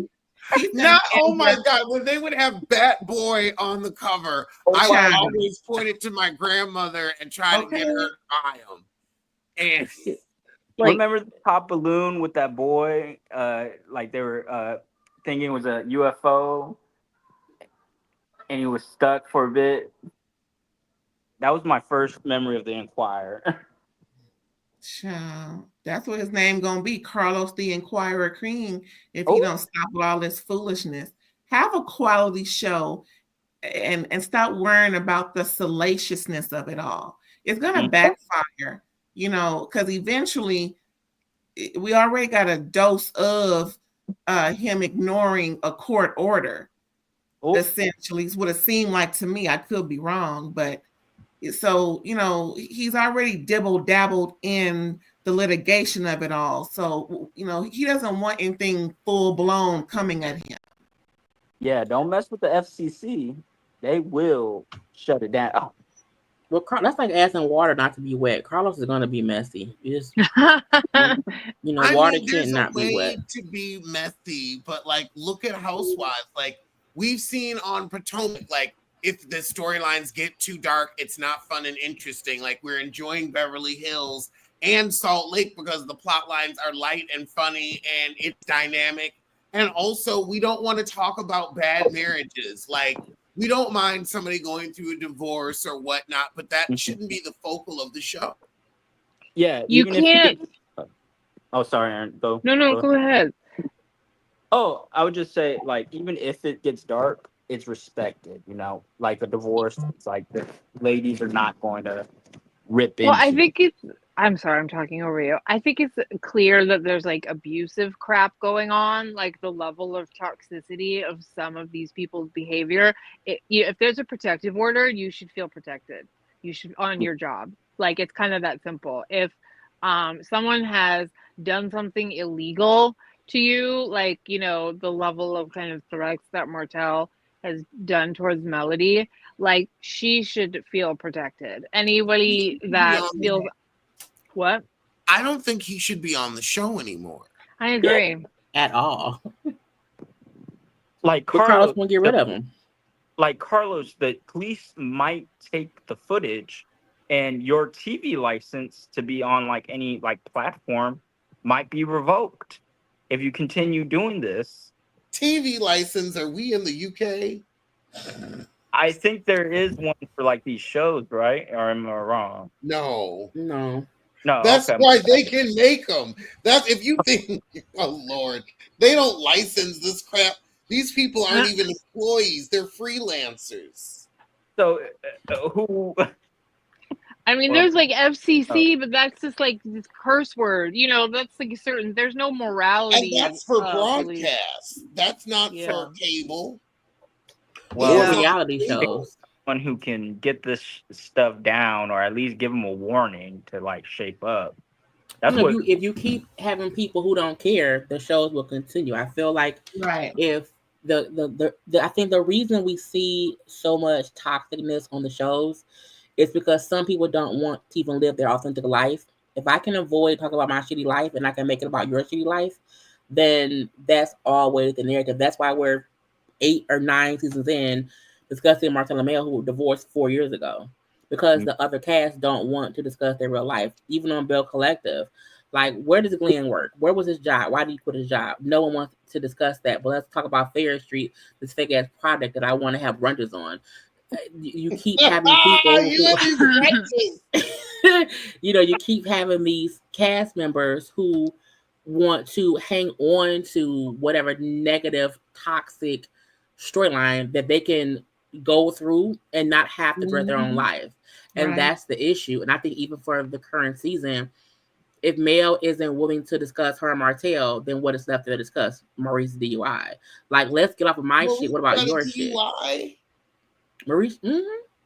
I think it was dismissed, but what we're watching now was right after Maurice got that DUI from earlier this year. But on all his shows, I feel like that's why we have so much toxic behavior, because some casts they thrive in, well, then my cheating husband isn't discussed, or my, maybe self-esteem as a wife and my husband being an asshole isn't discussed. We can focus on the other castmates' stuff, and then I am getting checked, but I'm also safe. And then we just keep seeing the same toxic stories over and over and over. And the show becomes toxic. The fans are being toxic, and then it's a battle. That was the issue that happened on Potomac. They caused this rift between, for instance, Monique and Candace, which then divided the fans. And then people had to pick a side, and we all hate the show. Because some cast members, Giselle and Robin, did not want to discuss their real lives. So that happened on all kind of shows, where lazy castmates don't want their real shit, and we're stuck with toxicness. That's why this season of Potomac is a bit better, because it's less toxic, just drama. It's fun shade and dumb shade. It's not how bad it was, after that whole fight debacle. I mean, Karen's whole thing is a little dark, especially after That's going to be next season. They're going to have to contend with all that next season, because we don't. Reunion too, which I am all eyes and ears in every part of that the reunion. Is Karen even going to show? I mean, Mia and Jacqueline are going to rip her to shreds. The grind down. Mia needs to stop. Mia had an opiate addiction. She admitted that. When she was doing an ad for the joint. Mia needs to stop. That woman lives in a glass house with her children and ink, and it's like, calm down, ma'am. Jacqueline too. Like, whatever. But they have shame. Oh, sorry. No, it's all right. You're right. They don't, and they have absolutely they relied on Mia and her antics. You know what I mean, and let her get some leverage. But I am riveted to see what Karen would even say to Andy Cohen. shoot, Ashley's gonna jump in, and she's been waiting like 5 different seasons after that. Don't drop the soap. Yeah. Oh, yeah. Honestly, the next one to go for me could be Ashley. Oh I yes. think this is Ashley's farewell season. I think she's getting the farewell edit, like Rob the Throb got the farewell edit. Yeah. But Karen at this reunion, I don't see it going good for her. I think she should just stay home. I would honestly say there's nothing like take a season off.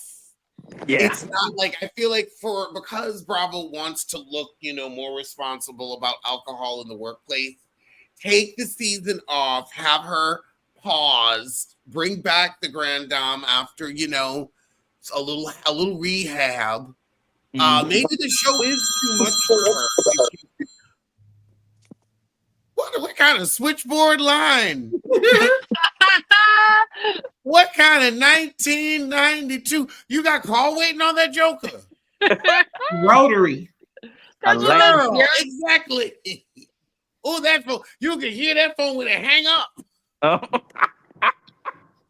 Oh my God. I felt that phone ring. With that 7-foot cord that's stretched all the way around the whole house. Yes. But about Karen, I feel the best thing for her to do is to check into Betty Ford out here in California. Ray can come out here, get a cute little apartment where he can visit her so he won't be alone. And she can give up that rental or maybe, I don't know, pay it depending on how rich she says she is, so that he can, again, visit her for at least 6 to 7 months and just do what she needs, do the work, because poor Ray, he shouldn't have to be outside at God knows how late. He poor thing, he should have been somewhere asleep. Ray, it's just trifling of her to have to put that elderly man through all of this. He already, we already didn't beat him over about his tax issue. Now, he's going through the coals again because she don't know how to, not drink and drive. Again, she needs to go to Betty Ford out here for a good 8 months, almost a year, and just have Ray get a cute little apartment, down the street, so he can visit her on whatever day that she can have visits, so that he's not alone, and just work it that way and come back a year later. I would like her to explain to me why on earth she took this to trial. Why did she not run to the prosecutor and plead this out? Why did we see, this is a lesson for all of us. Now that there is body camera footage, if you don't remember, you might want to be like, let's see that evidence first before, but let's see evidence. This is discovery. Camera footage before I say anything. Yes. That right to remain silent. Let's get real serious about that. Yes. Because that footage would have been sealed if she pleaded with the prosecutor, and usually they wouldn't. Yeah, the evidence wouldn't have been put on the record because they wouldn't have needed to do so. She saw this. This was given to her in discovery as they were preparing to go to trial. It's insane that that lawyer just took her money and said, "You want to go on a humiliating ride? Let's go." I just don't understand. There's no way any of that. There was no hope in hell. The car was on fire. Sorry, y'all. That's my FaceTime, Marine. And white. But I'm Thomas Jefferson's concubine. Telling you everything's gonna be fine. I'm Thomas Jefferson's concubine. Oh, God. She needs to actually respond to that because that is wild. You can never. And because you were driving drunk, we can make fun of it. She can't even make fun of it because you have to take it seriously. And everybody on the cast is the sad thing is you've given these heifers ammunition. And that's the last thing they need. You can't give a sick being like Mia ammunition. Oh, like a loaded gun. She handed it over, pulled the trigger, and said, "Here." And an extra clip. How dare I mean, be with Giselle? Thomas Jefferson is the extra clip. That's oh, I mean, they all gonna come out wearing them period wigs. Like they're in British court. Oh my God. 407. Well, actually, no, that was Abraham. But and still, he's like, gonna have a tri-corner hat. yeah, I mean, you like the possibilities are they're not endless, but they're myriad, and there's a lot that you could do. And I mean, I feel like Wendy's going to give Karen some grace, but I wish Wendy would get in on it with her 4 degrees because it would really be funny. But I think Karen shouldn't go because it would just be too easy. I think she should go. Or I would say I would want Andy to stop any easy reads. Yeah, I think if Karen's smart, she'll go and she will get all the one of my FaceTime rings is loud to wake me up. So that's my FaceTime rings on. But if Karen is smart, Karen will go. Karen will admit I drank too much. She will admit I was too scared to face it then. She'll say I was dead ass wrong. She'll say I'm going to go to counseling. I'm going to go to rehab. If Karen is smart, she will cut all of them off at the knees and just admit it all. The reason Karen's getting rid for filth now is because she acted as if she was innocent. And when you see the footage, I'm like, and I saw the full 30-minute thing. It's worse. Yeah. It's worse than we saw. So Karen's issue was she made herself seem like, oh, wait till I'm vindicated. And I'm like, you were drunk as fuck. Like in the longer footage, Karen threw up on her purse in the car. Oh, what? The reason that Ray on or in? On. Like the reason Ray is holding her purse is because it's puke on her purse. Because she puked in her car. That's why Ray looks so frazzled. Yeah, because he can't really get in the purse. And even in the longer in there. Yeah, so Karen, yeah, I'm gonna have a watch on for that on probably Thursday. Because I was like, you have to see the full thing to get how bad it was. However, Karen needs to fully say, I got really drunk. I was really upset because in the cop car, Karen is saying Ray has never shown up for me like this. So they were going through something because in the thing she was talking about her and Ray. So there's validity to her being emotional or whatever. That doesn't mean drink and drive, but she has to stop avoiding it and acting as if she is the victim, and she isn't. You are the villain in the drunken lady story.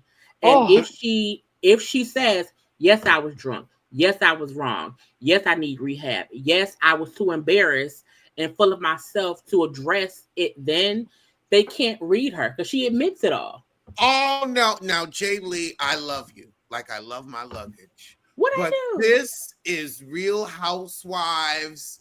And what do we do more than anything on this show?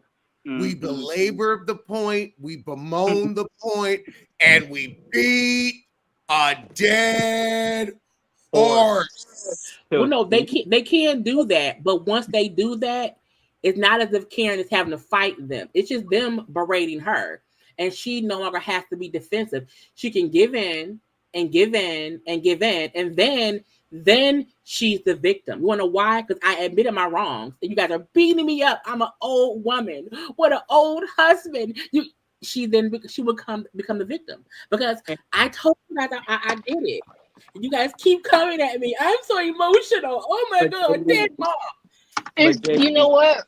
They are Mia's heartless ass. Mia don't like old people. She already is counting her coup. Mia's going to go at her with elder abuse in her heart. Jay Lee, I agree, and she can do that, but I know Mia's evil ass and Giselle, they will also still take pot shots all throughout the reunion, and whether or not it makes them look bad, because I would say like this season on Beverly Hills, like with Garcelle still going after Dorit, even though Dorit's going through like the divorce, it's making Garcelle look bad because it's like, no, girl, really, why you gotta kick her when she's down? Because she's an asshole. We don't like Dorit. Fuck Dorito and her husband and her. I do not like Dorit. I can't stand her. Even her and Kyle this season want to play who divorces is more hard. Fuck Dorit and fuck Kyle too. Oh, Dorit's divorce is going to be more hard because Dorit's going to have to split nothing from nothing. Kyle and Maurice still actually got some assets. They're going to be splitting bills. And she's going to be a baby mama. Of two children. Young kids. But to Jay Lee, Mia's going to probably say, until you give up your license to, the state and say you will never drive again, my foot will never be off your neck. So... Oh, God, exactly. Mia will say that. I want to protect my children. And that's a big foot to be on a neck. Ooh. Yes. Ooh. So Karen, it's bad. License. It's bad. Look at how good Karen made Shannon look. Like, yeah. I mean, Shannon kept that footage out.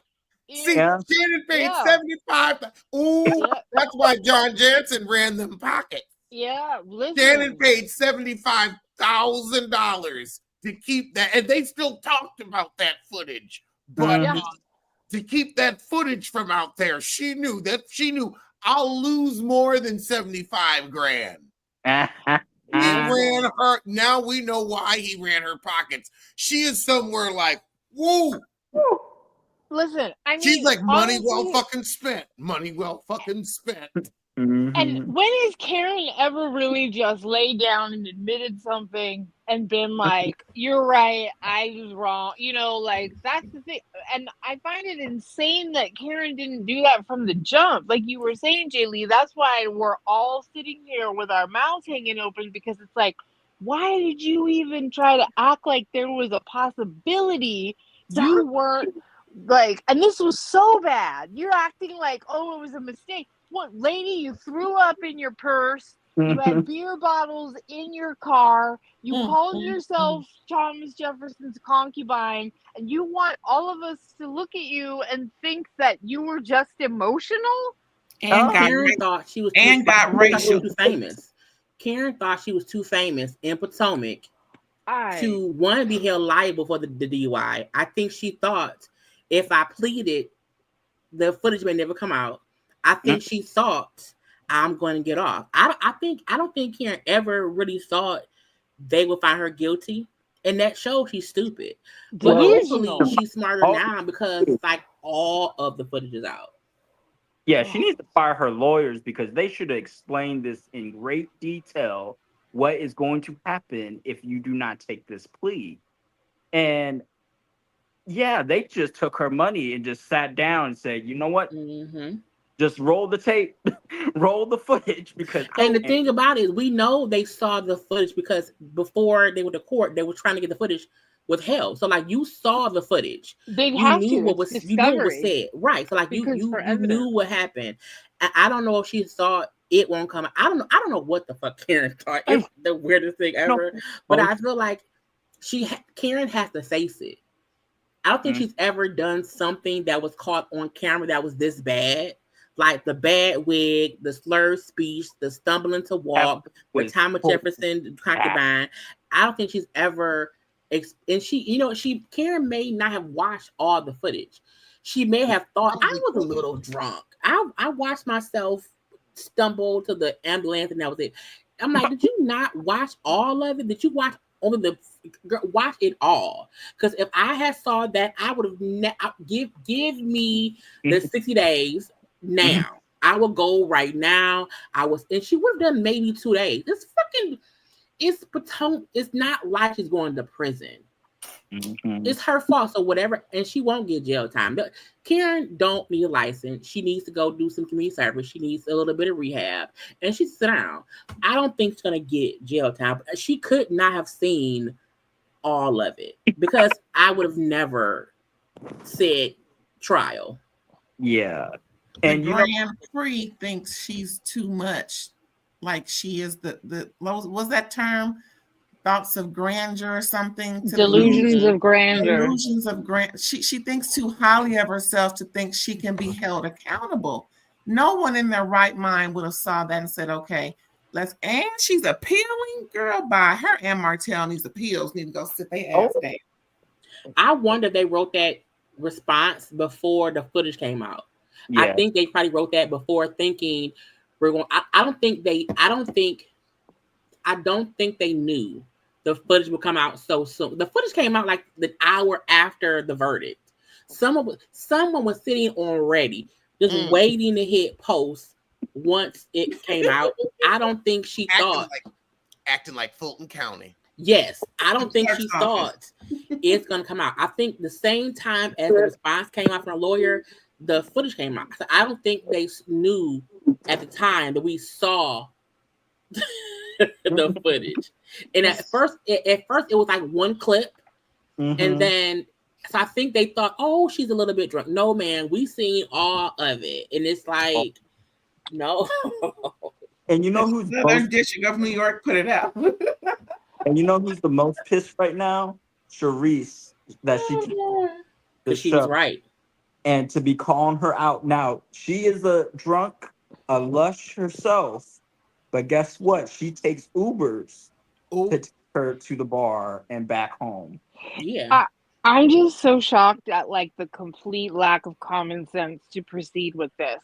Yeah, because like you were saying, her DUI was long enough ago that you know, like you can get suspended license, like you said, community service, you quietly go into rehab to show the prosecution like you're contrite or whatever, and like this goes away with like, you know, the 10th, like with kind of like minimal, but you have to wear the brand of I messed up, you know. For her to try and deny anything and for us to then see the level of insanity that this actually was is crazy, because, you know, that was drunk. When I first heard the news, because I said once I saw the footage, it changed my mind completely. I thought Karen was a bit tipsy. Because everyone has went out, had a drink or two, got a little bit tipsy, and drove home safely. And thank God that nothing bad happened. I think everyone at one point in their life has had a drink and drove somewhere. I felt like Karen went out, had 1.5 drinks, got tipsy, and she wasn't really drunk. She still had the accident, which is still bad, but she wasn't drunk. And to see the footage, I'm like, how the hell did anyone even let you leave the place you were at and let you drive? I'm like, that wasn't a little bit of liquor. No, you have been drinking all day, all night, drove, crashed, and then was confused the rest of the day. So I felt like there's alcohol in her car too. I don't know if it was open, but I mean, it was like, are you road sodaing on your way home? I never, because they said she smelled, that they could smell liquor on her. But I wonder when she crashed, I wonder did whatever open bottle of liquor she had, did it spill on her? And that's why she smelled like, because how did you drink so much that you smell like the alcohol? Your skin, probably your pores. Well, no, I mean, probably like something probably did go flying as well as her wig. If she had an open, a bottle that she was drinking on her way home, you know what I mean? But like, I do specifically remember officers, you know, mentioning that she had beer in her, you know, in her car. So maybe some bottles broke. I mean, because her car was on fire. Remember this, everybody. She took out a sign and then a tree to the level that her car was totaled on fire. Yeah, we lost her. Yeah, I mean, when I first heard about it, I thought, to your point, I would never have imagined that she was this sloppy drunk. Never would have. I would have thought it was just a situation of you were overconfident in, you know, where you were at, and it was late at night and you made a mistake, you know? But for her to be that wasty pants and to think that there was a snowball's chance in hell that was going to go to trial and that anybody would be like, oh, she's just upset. Mm-mm. Well, was she going to blame her mother's death again? Yes, She probably would. she did. She had her cousin testified at trial that she was emotional on the phone. Wait, but hold on now. We caught the heifer in a lie. She said it was Mother's Day that tripped her up, or that made her so emotional. But the incident happened in March, boo. Yeah. I think she was like, she tried to say it was approaching. And I said, it was still in 2 months. Yeah. It's not even, you know. Oh, God. Yeah, because any part of Karen looked like it was grieving. I mean, that wig.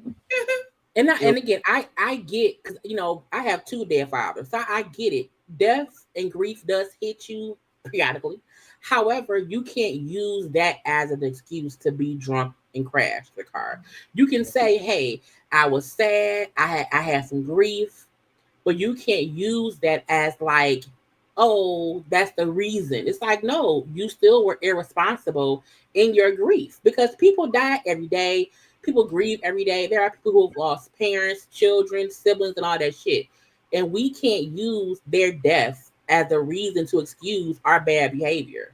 Because you could have been sad and you could have been drinking because you were grieving. Exactly. But that's not, you can't keep using that as you were drunk. Like, you got drunk and drove. That was the issue. You grieve your dead mom was the start of your day. However, throughout your day, you still made a bad decision to be extra drunk and then drive. Shit-faced. Yeah. And Ray probably doesn't, not to put any really blame on him, like, this is her decision, but I can see Ray just not accepting this is a problem until now. Like, he looks so shocked, like, going through all this. He got her in trouble. He said, like, you've been drinking or something like that. Like, he was telling the cops. At that state, there's really no saving it. True. Yeah. But he said that in the longer video, Ray, like on the longer video, Karen is talking and Ray is saying her, Karen, stop, Karen, be quiet, because he like, you're drunk.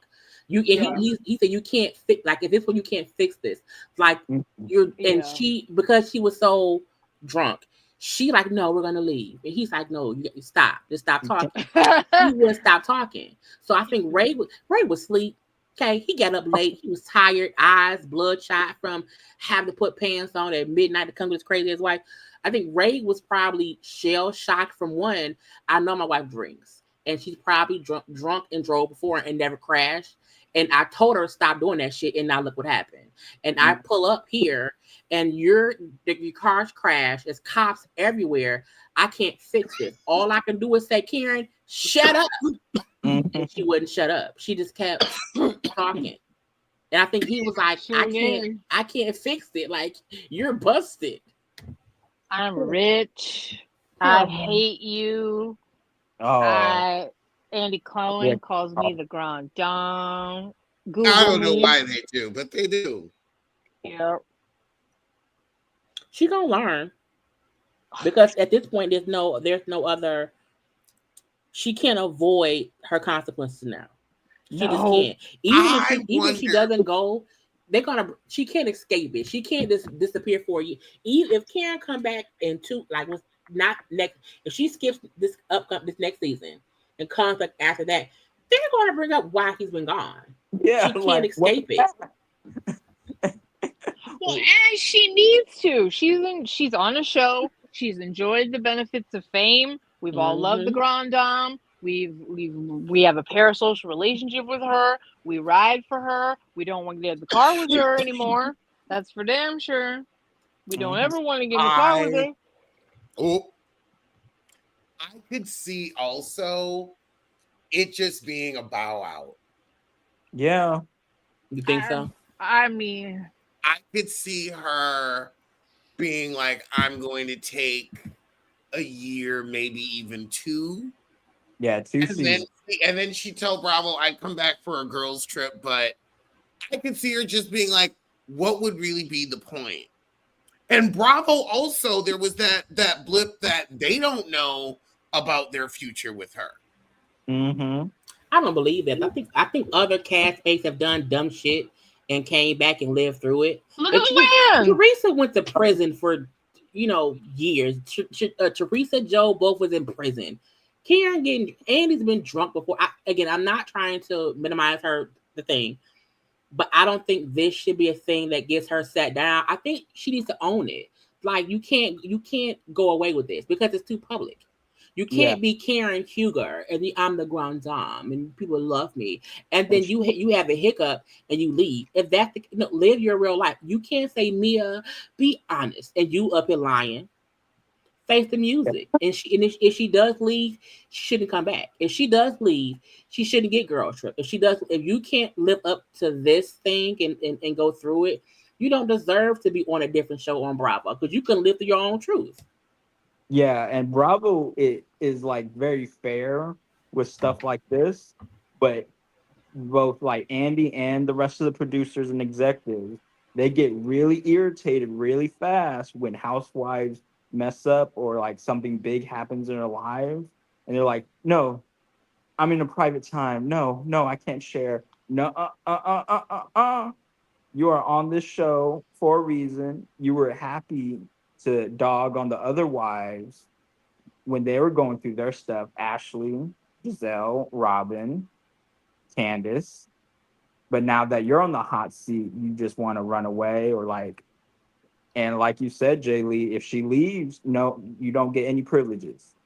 You need to actually own it, be the grand dame and face it with dignity. Yes, I do believe we shouldn't like dog on her for like ever. And especially with Mia and Jacqueline and their Jennifer, right? Jacqueline, Jennifer, I don't care. Anyways, with their mess, they can't really say much except for like, oh, you messed up. But like Karen needs to own it. Mia can't say shit because we don't like Mia either. Mia get that husband under control. Even when Mia said, "Oh, Karen's renting this house," you renting an apartment. So I think Mia needs to sit down some damn where. You can't, Mia try, but Mia's also avoiding her own truth. Mia in that fake ass threesome between her, Gordon and Ink. Bye. Your husband moving into your apartment building is bullshit. So like trying to rib on Karen, even her, I'm going through a lot with Gordon's mental health. If Gordon has been mentally insane for your whole marriage, it's not harder now. It's been hard. You used to it. No, and here's the thing. I want Karen to be accountable. Like, even if she came back on 2 years from now, Karen, what do you have to say about the reason you left for 2 years? What have you learned? How have you evolved? Like, Karen needs to address this, especially the absurdity level, because this whole season, she played along that it was questionable and that the truth would shine through. And then we see what the truth is, and it's like, wow. So she's lying through her teeth now. If she doesn't come back, and you know what? You can sit there and be like, listen, Mia, glass houses, I don't want you to be the one throwing any rocks, but she does need to look at, address the audience and give us some resolution because we've supported you and now this is crazy. Karen gonna say, y'all know the resolution. I was drunk. Karen gonna come on and say, y'all know what it is. I was drunk. Well, and I just I was too drunk. Like, yeah. Well, they got me, guys. But I think with like people, I think Jay Lee mentioned Luann, like with her thing is very similar. I think Luann wiggled out of handcuffs and do you remember her? Don't you touch me! Don't talk to me! She was out of her mind. Yeah. And I think it's just the whole thing with like the fire with her car. Like we could have lost her like very easily that night. So it's like I think it should be coming from a place of concern with Bravo. Like the ladies, they're gonna dog her. Like it's gonna be a given. But I think Bravo needs to come in with the, like if she comes during the reunion, Andy should be like, okay, you each get one joke, but after that, we're gonna move on because it was kind of a scary time, and Karen is going to face the consequence of her actions with the law.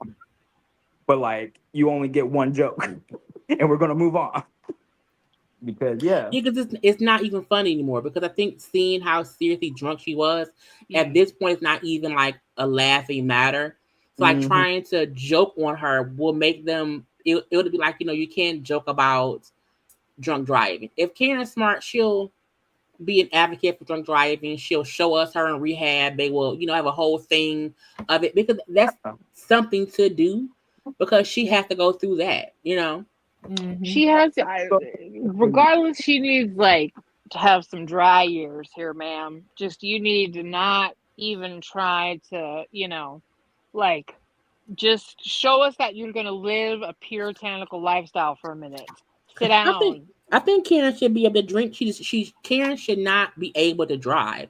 Karen should be forced to never get behind a driver's wheel ever again. I think that's the thing. But I don't think Karen is an alcoholic. I think she just should never drink and drive. I don't think she is someone who's out of control in life. I just think she shouldn't drink and drive. I think it's kind of a difference between that. So I don't need her to stop drinking, but I need her driving privileges to be dead forever. Like no license. Karen should not own a car. Like sell all the cars. It's all under Ray and like and Ray old to drive too. So Ray and Karen are at an age. Neither of them should be driving. Uber Black, yep. Like Karen isn't because again 61 isn't because my mom is 61 and she be driving everywhere. But my mom's a young person. She wouldn't drink at all either. But Karen is at an age to where she should not be driving because she doesn't have good thought processes when she drinks. Yeah, but I don't think Karen's an alcoholic. I just think she made a very, very, very bad decision. So she should never be able. Karen should be blocked from owning a car. Can they don't take her license, take her car. Don't take the license, the whole vehicle. Take the car. She can't drive because she's made bad decisions. I think of more drunk drivers. If the result was we're not going to take your license, we're going to take you can't own or operate a car. You can know all of the dealerships and rental car places should know this like the do not fly list. It should be a do not drive list that dealerships have, and we should not allow drunk drivers to own a car. You should be forced to get on the bus, cab, Lyft, Uber, walk, do whatever. I think that's a better decision because if you're drunk and you're in an Uber, it doesn't matter because you're not driving. Okay. I mean, and they can like buy out your previous car or something from the state. And the money should have to go to the Drunk Driving Association of Drunk People to help, people who've been hurt by drunk drivers or whatever. Like that should be the consequence. I think the consequence should be what's your issue. If you're an alcoholic, don't drink and you can't have a car. But if you're just a person who drives and you should not, take the car. The car, the keys, everything. The car, the keys, the concubine. She's feeling just fine. Now that needs to actually be addressed, but I don't think this show would. And Thomas's concubine. Why Tommy Jack? Why not Bill Clinton's concubine? Because she old. You could have That's been the first on your thing she knees thought with about. Monica Lewinsky's. Why'd you have to take it back to the quarters? That's her time frame. She like, that's who I used to like when I was young. Not Karen so old, she taking it back to Sally Hemings. You said Karen, you said that Karen's time frame. That's her time frame. Her she can give Sally a run for her money, huh? She giving she some thought that's bop what she in a thought. bonnet. Yeah, because in her head, and I'm like, cool. Like I don't even think about presidents from that far back. So I'm like, that's her. That was her. That was what her brain was, because that's Girl, her women time couldn't frame. even vote then. No, Certainly not black women. I mean, she would have been in the house, but still. oh God,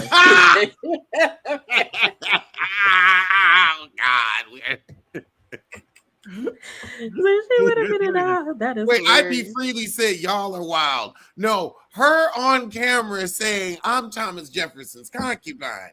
That's wild. We're just discussing what was said. And We're she said it trying twice. to understand how she got to that point to say. She said it twice, not just in that room. She also said it in the car. Again, the longer footage shows just how much she kept talking. Karen did not just say it once. She said it twice to two different people. That's the bad part. It's like, girl, you was in a whole different time frame. And his descendants from like his let's just be honest, after R-ing, his slaves, his descendants are still out here trying to get into his I guess inheritance, or his what's it called? Estate.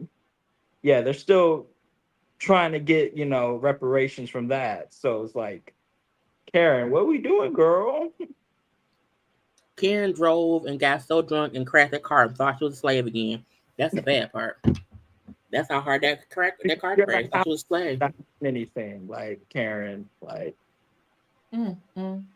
I've been drunk in my life. I've never been I'm a slave drunk. I've never gotten so intoxicated that you know what, I am a slave. I'm a slave master. It's like, no, I'm not gonna do that. Ever been indentured servant inebriated? No. I want to pose this question to the room.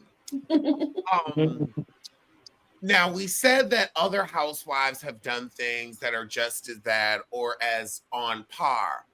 But, and we can use Love and Hip Hop as an example, shows will try to get quote unquote better. And it's like, okay, things we've done in the past, we don't do anymore. Like Love and Hip Hop, they used to give us the best fights. Yeah. Oh, God, those fights were beautiful. I mean, K. Michelle throwing the candle on Prude, the Georgia Prude. Rashid. I mean, we had so many good fights, and then they started fading to black because we don't want to promote violence. Was doing full upper body like punches, like a true, not to misgender her, but like true man. Like, Stevie J, Jocelyn, Scrappy, and Erica. All four of them outside fighting. Child, they was in the bushes. But you know what? The fighting on that show wasn't even while we watched. Like, the show used to be good. It was a soap opera. It was I watched good for the fighting. I mean, I did too. I ain't gonna say that. But I feel like, the fighting was entertaining. But even without the fighting, it was still a good show. Like, they didn't always have fighting. I think the reason the show is now bad, they're acting like there's not, no one is like Amarla Negro and Safari. Come on, I mean, it's not believable. Lying pussy. Yeah, they stopped letting the cast, even though we knew they would set up scenes, say, hey, you four meet up and whatever happens. Yes. That is whatever. But now it's like, no, hey, Safari, let's act like a couple. Okay. And then was spread out. Yeah. Each other. And that's why I don't watch it anymore, because I'm like, it's too fake. Yeah. Because there's no way. The Shay and that baby daddy is fucking different people. The Moreland guy fucking the wife or sister and child. The dick can't be that good to spread out to everybody. So, it's like, no. And once Scrappy was acting like he was back with Diamond and back with Bambi and back with Eric, it's like, okay, this is the bottom of the barrel. Rashid and her groomer in general, that always gets me like an eye roll. Like, that's probably the only authentic delusional relationship. It's them two.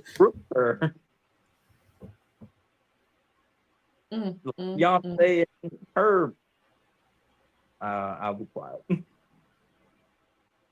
Hopefully Jesus will fix it, and the show will probably never get. But I don't even think Mona Scott is even in charge, and that could be the issue as well. Once, because sometimes when you remove a person who like the shows to be good, and you bring in other people, it becomes bullshit. That's why if you put Carlos King on the show as a producer, it's going to be bullshit because you allow a person who only has one way of doing things, and it is not entertaining. I think some folks still watch Love and Hip Hop because it's just they're used to watching it.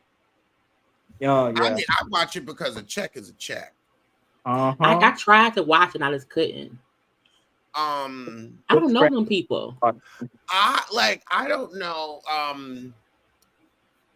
I tried to watch that real estate show with those women in Houston. That was on OWN? Yeah. It's just another Carlos King disaster. And his recipe of bullshit business. It's just, why can't you, like, even though their business was somewhat thriving, like, why is there always this iffy ass project you have to get off the ground? Get something that's already working. I want, like, Vanderpump Rules to show us into a restaurant that is already thriving and do a secondary city. Like, I don't mind, showing the charm of a place like even Candy in the Gang was a good show. With her, that was fine. I'm mad they canceled that show. I didn't watch I didn't watch that show. I didn't do the Carlos real estate show or the gospel one or the bullshit and bullshit. I didn't do either because it felt pointless. Okay, I'll tell you why that show got canceled. Which one? Candy and the Gang. Mm-hmm. It was because it was too gay for the straight people, and the gays that were on it weren't fuckable. So it didn't get the gay eyes watching. Because the one guy that was kind of cute was a mean, evil gay, and it was just like, not a mean, evil gay. A mean, evil gay. And then he's one of them. He's body teased, so he think his shit don't sing. It's like, girl, please, you could shake a stick and find that. But Candy had said at one point that because after it got canceled, months later after it was canceled, Candy had said somewhere it got picked up somewhere else, and we just never heard about it again. So I do wonder if that was true, if they thought it was going to get picked up somewhere else, if Baby Bravo saw how upset the fans were and would bring it back. So I do wonder what she meant when she said like it got picked. Because Carlos even said how Encore got picked up and that hasn't came back. So I don't know why. Sometimes we hear little stuff about a show come back and it doesn't come back. Encore, because nobody, I don't think any of them wanted to do, like, Encore was with Todd. And so I think that sometimes they'll have like an option that gets picked up, and they picked it up right at the pandemic because of that time limit. And so that's what I think happened. And so they were kind of forced to work together. And they were like, well, we ain't gonna miss the check. But Todd don't fuck with him no more. So I think that's what's stopping the Encore going forward is that. And then also casting, because nobody really got a good look off that show. That's true. Like that show, like you normally go on those shows to get some type of resurgence. And everybody that was on that show embarrassed themselves. I couldn't stand them. The sisters, the twins. Were they twins? Oh yeah. Oh, got Cherish. Yeah, they really irked my nerves. Oh, everybody hates them. I think they hate themselves too, because you can't be that just aggravating and not realize that you're an asshole. That's like Kenya Moore. Kenya's an asshole for a check. I think in real life, I think that's why when she got, let off the show, the real I'm not a villain Kenya came out because she realized, oh, my check, I got fired for being me. I think on the show, that's how she is. And I think in real life, she can't be that way. I think that was her learning lesson. Like, girl, And stop she that like, I shit. gotta feed the feed down. I think that's another great example of how the show is evolving. Like the conversation around sex work has changed. Where when the show started, that was something that people were joke shaming about. people for. Close your legs to married men and whatnot. Here we are, 16 years later, in the OnlyFans era, right? Where now we have had a different conversation of sexual freedom and sexual liberation, and the fact that sex work is work. And hell, with the way that AI and robots are going, it's going to be some of the only work left. So, but now we're in a place where you sell your pussy with pride. So, and even I think you can't. When Kenya said, "Well, that's how we used to do things," and I said, "Yeah, but you have to also realize you don't have to do things that way still. Like you are Kenya the Moore. Like you did not have to do that to the newbie. Like you treated her as if she was meanie. You went after her as if she was a big fish in the big pond and not a newbie fish, a guppy fish in a fishbowl. You know what I'm saying? Like I felt like, why would you do that? Like, why would you do that? And it's just no longer like we as a culture have moved on from shaming sex work. And so you're a show with women and women being sex positive and all of that, Candy in her bedroom, Candy line. So now to do something like that is, anti what the show is about. I mean, like specifically what Kenya showed was revenge porn in the technical sense, because it's like it was no, because it wasn't revenge porn. It wasn't revenge porn. Here's why. And this is where you can have a little moral relativism. So for it to be revenge porn, it has to be it can't be available for commerce. Because those images were available for commerce, it is not revenge porn because it was something out for sale. But the fact that you went and dug this up and put it out for display for people that were not purchasing it and didn't know it was for sale, to me, that I feel like you could also put that in there and have some type of clause for people's past and whatnot, because everybody got a pass. But that because it was available commerce, it's technically not revenge porn. Okay, I think Kenya's point was because Kenya was never investigated for revenge porn. That came from like a random person on social media that said that ran with it. She always said, I think Bravo or people at B said as well, it was like a morality thing within the contract of the reason they could not come to whatever agreement to keep her around. But I do think, it wasn't revenge porn. It was still tacky and unnecessary to go as far as the fine old cam girl footage that she put out herself, that Brittany put out herself, and you just showed new people. It's like if somebody did porn in the 80s and now they're a grandmother, you put up grandma old porn and you showed the church because grandma didn't piss off usher board. It's like, well, no, I didn't. It was out there.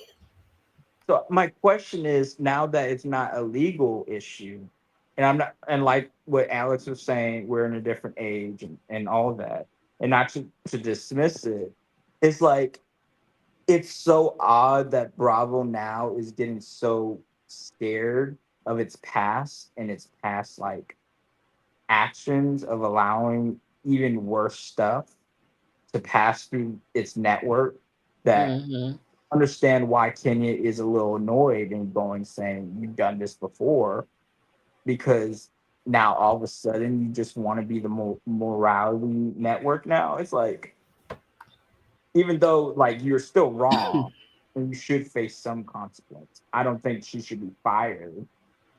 But even she said that it wasn't that she was fired, because I think whatever Bravo suggested would be her quote unquote punishment, she didn't agree. And because whether that was sit out for 2 episodes or whatever it could have been, because they did not agree on whatever the situation was, they then mutually agreed, okay, well, I'm going to just leave. I'm not fired. I'm getting paid, so I got my check. So she technically just felt like, why am I being basically punished for stuff that we've done forever? And she did not accept that we still don't like what you did. And I think when she was on Tamara Hall, she said finally that she accepted that she was wrong. So she, of course, held herself accountable, but she still should have done that then, and she wouldn't have been off the show. She'll be back next season. Yeah, I Swinging can from see that. chandeliers. Again, it's tasteless, it's tacky, it's like, just dare I say it, just one of the things that makes Kenya Moore an asshole. She's a rude, uncaring douchebag. She's a villain. She's a villain. Every show needs a villain in some kind of way, but you have to change your villain ways to move with the times. And I think the same way that, like, I think Bravo is trying to be careful what they allow to come out on their platform, so they're not held liable for whatever's going on. And so they're like, hey, we're not going to allow this anymore. We used to, but we can't anymore. Yep. And you can be the villain, but you have to be a villain that won't get everyone canceled. It's the equivalent of YouTuber allows folks to come up, and then a random person says the most racist stuff. Then the YouTubers look at, why would you let so and so say? That's why I don't let anyone on my channel. I have to know you to come up, because we YouTubers know how to not get in trouble by what we say. But and somebody else can get in trouble. And it wasn't always like that. You used to be able to say N-word and F-word, and you used to be able to get down and get funky, get into it. Have a cussing line. Now, girl, they demonetized that so damn fast. They done trained us real good. They done trained us. Where it's in real life, you be saying unalive. We like, yeah. Shit. If you notice, a lot of us, we have to, we are talented because we have to learn different ways to say stuff to make y'all know what we mean, make it funny and relatable, but not get canceled by YouTube. So I think the same way that us YouTubers feel like we have to also be sure, if we allow anyone else up on our platform, that they're not saying something that gets us in trouble. I think Bravo is doing the same by saying, hey, you can be the villain. Like, I can say fuck Dorit, but I can't say other stuff on here. I'll call Alex personally and I'll say, you know what I'm saying? But you have to be careful what you publicly say, because people look at that stuff now and they say, well, Bravo allowed, this to happen, and Bravo allowed that to happen. And so, but Kenya is the villain.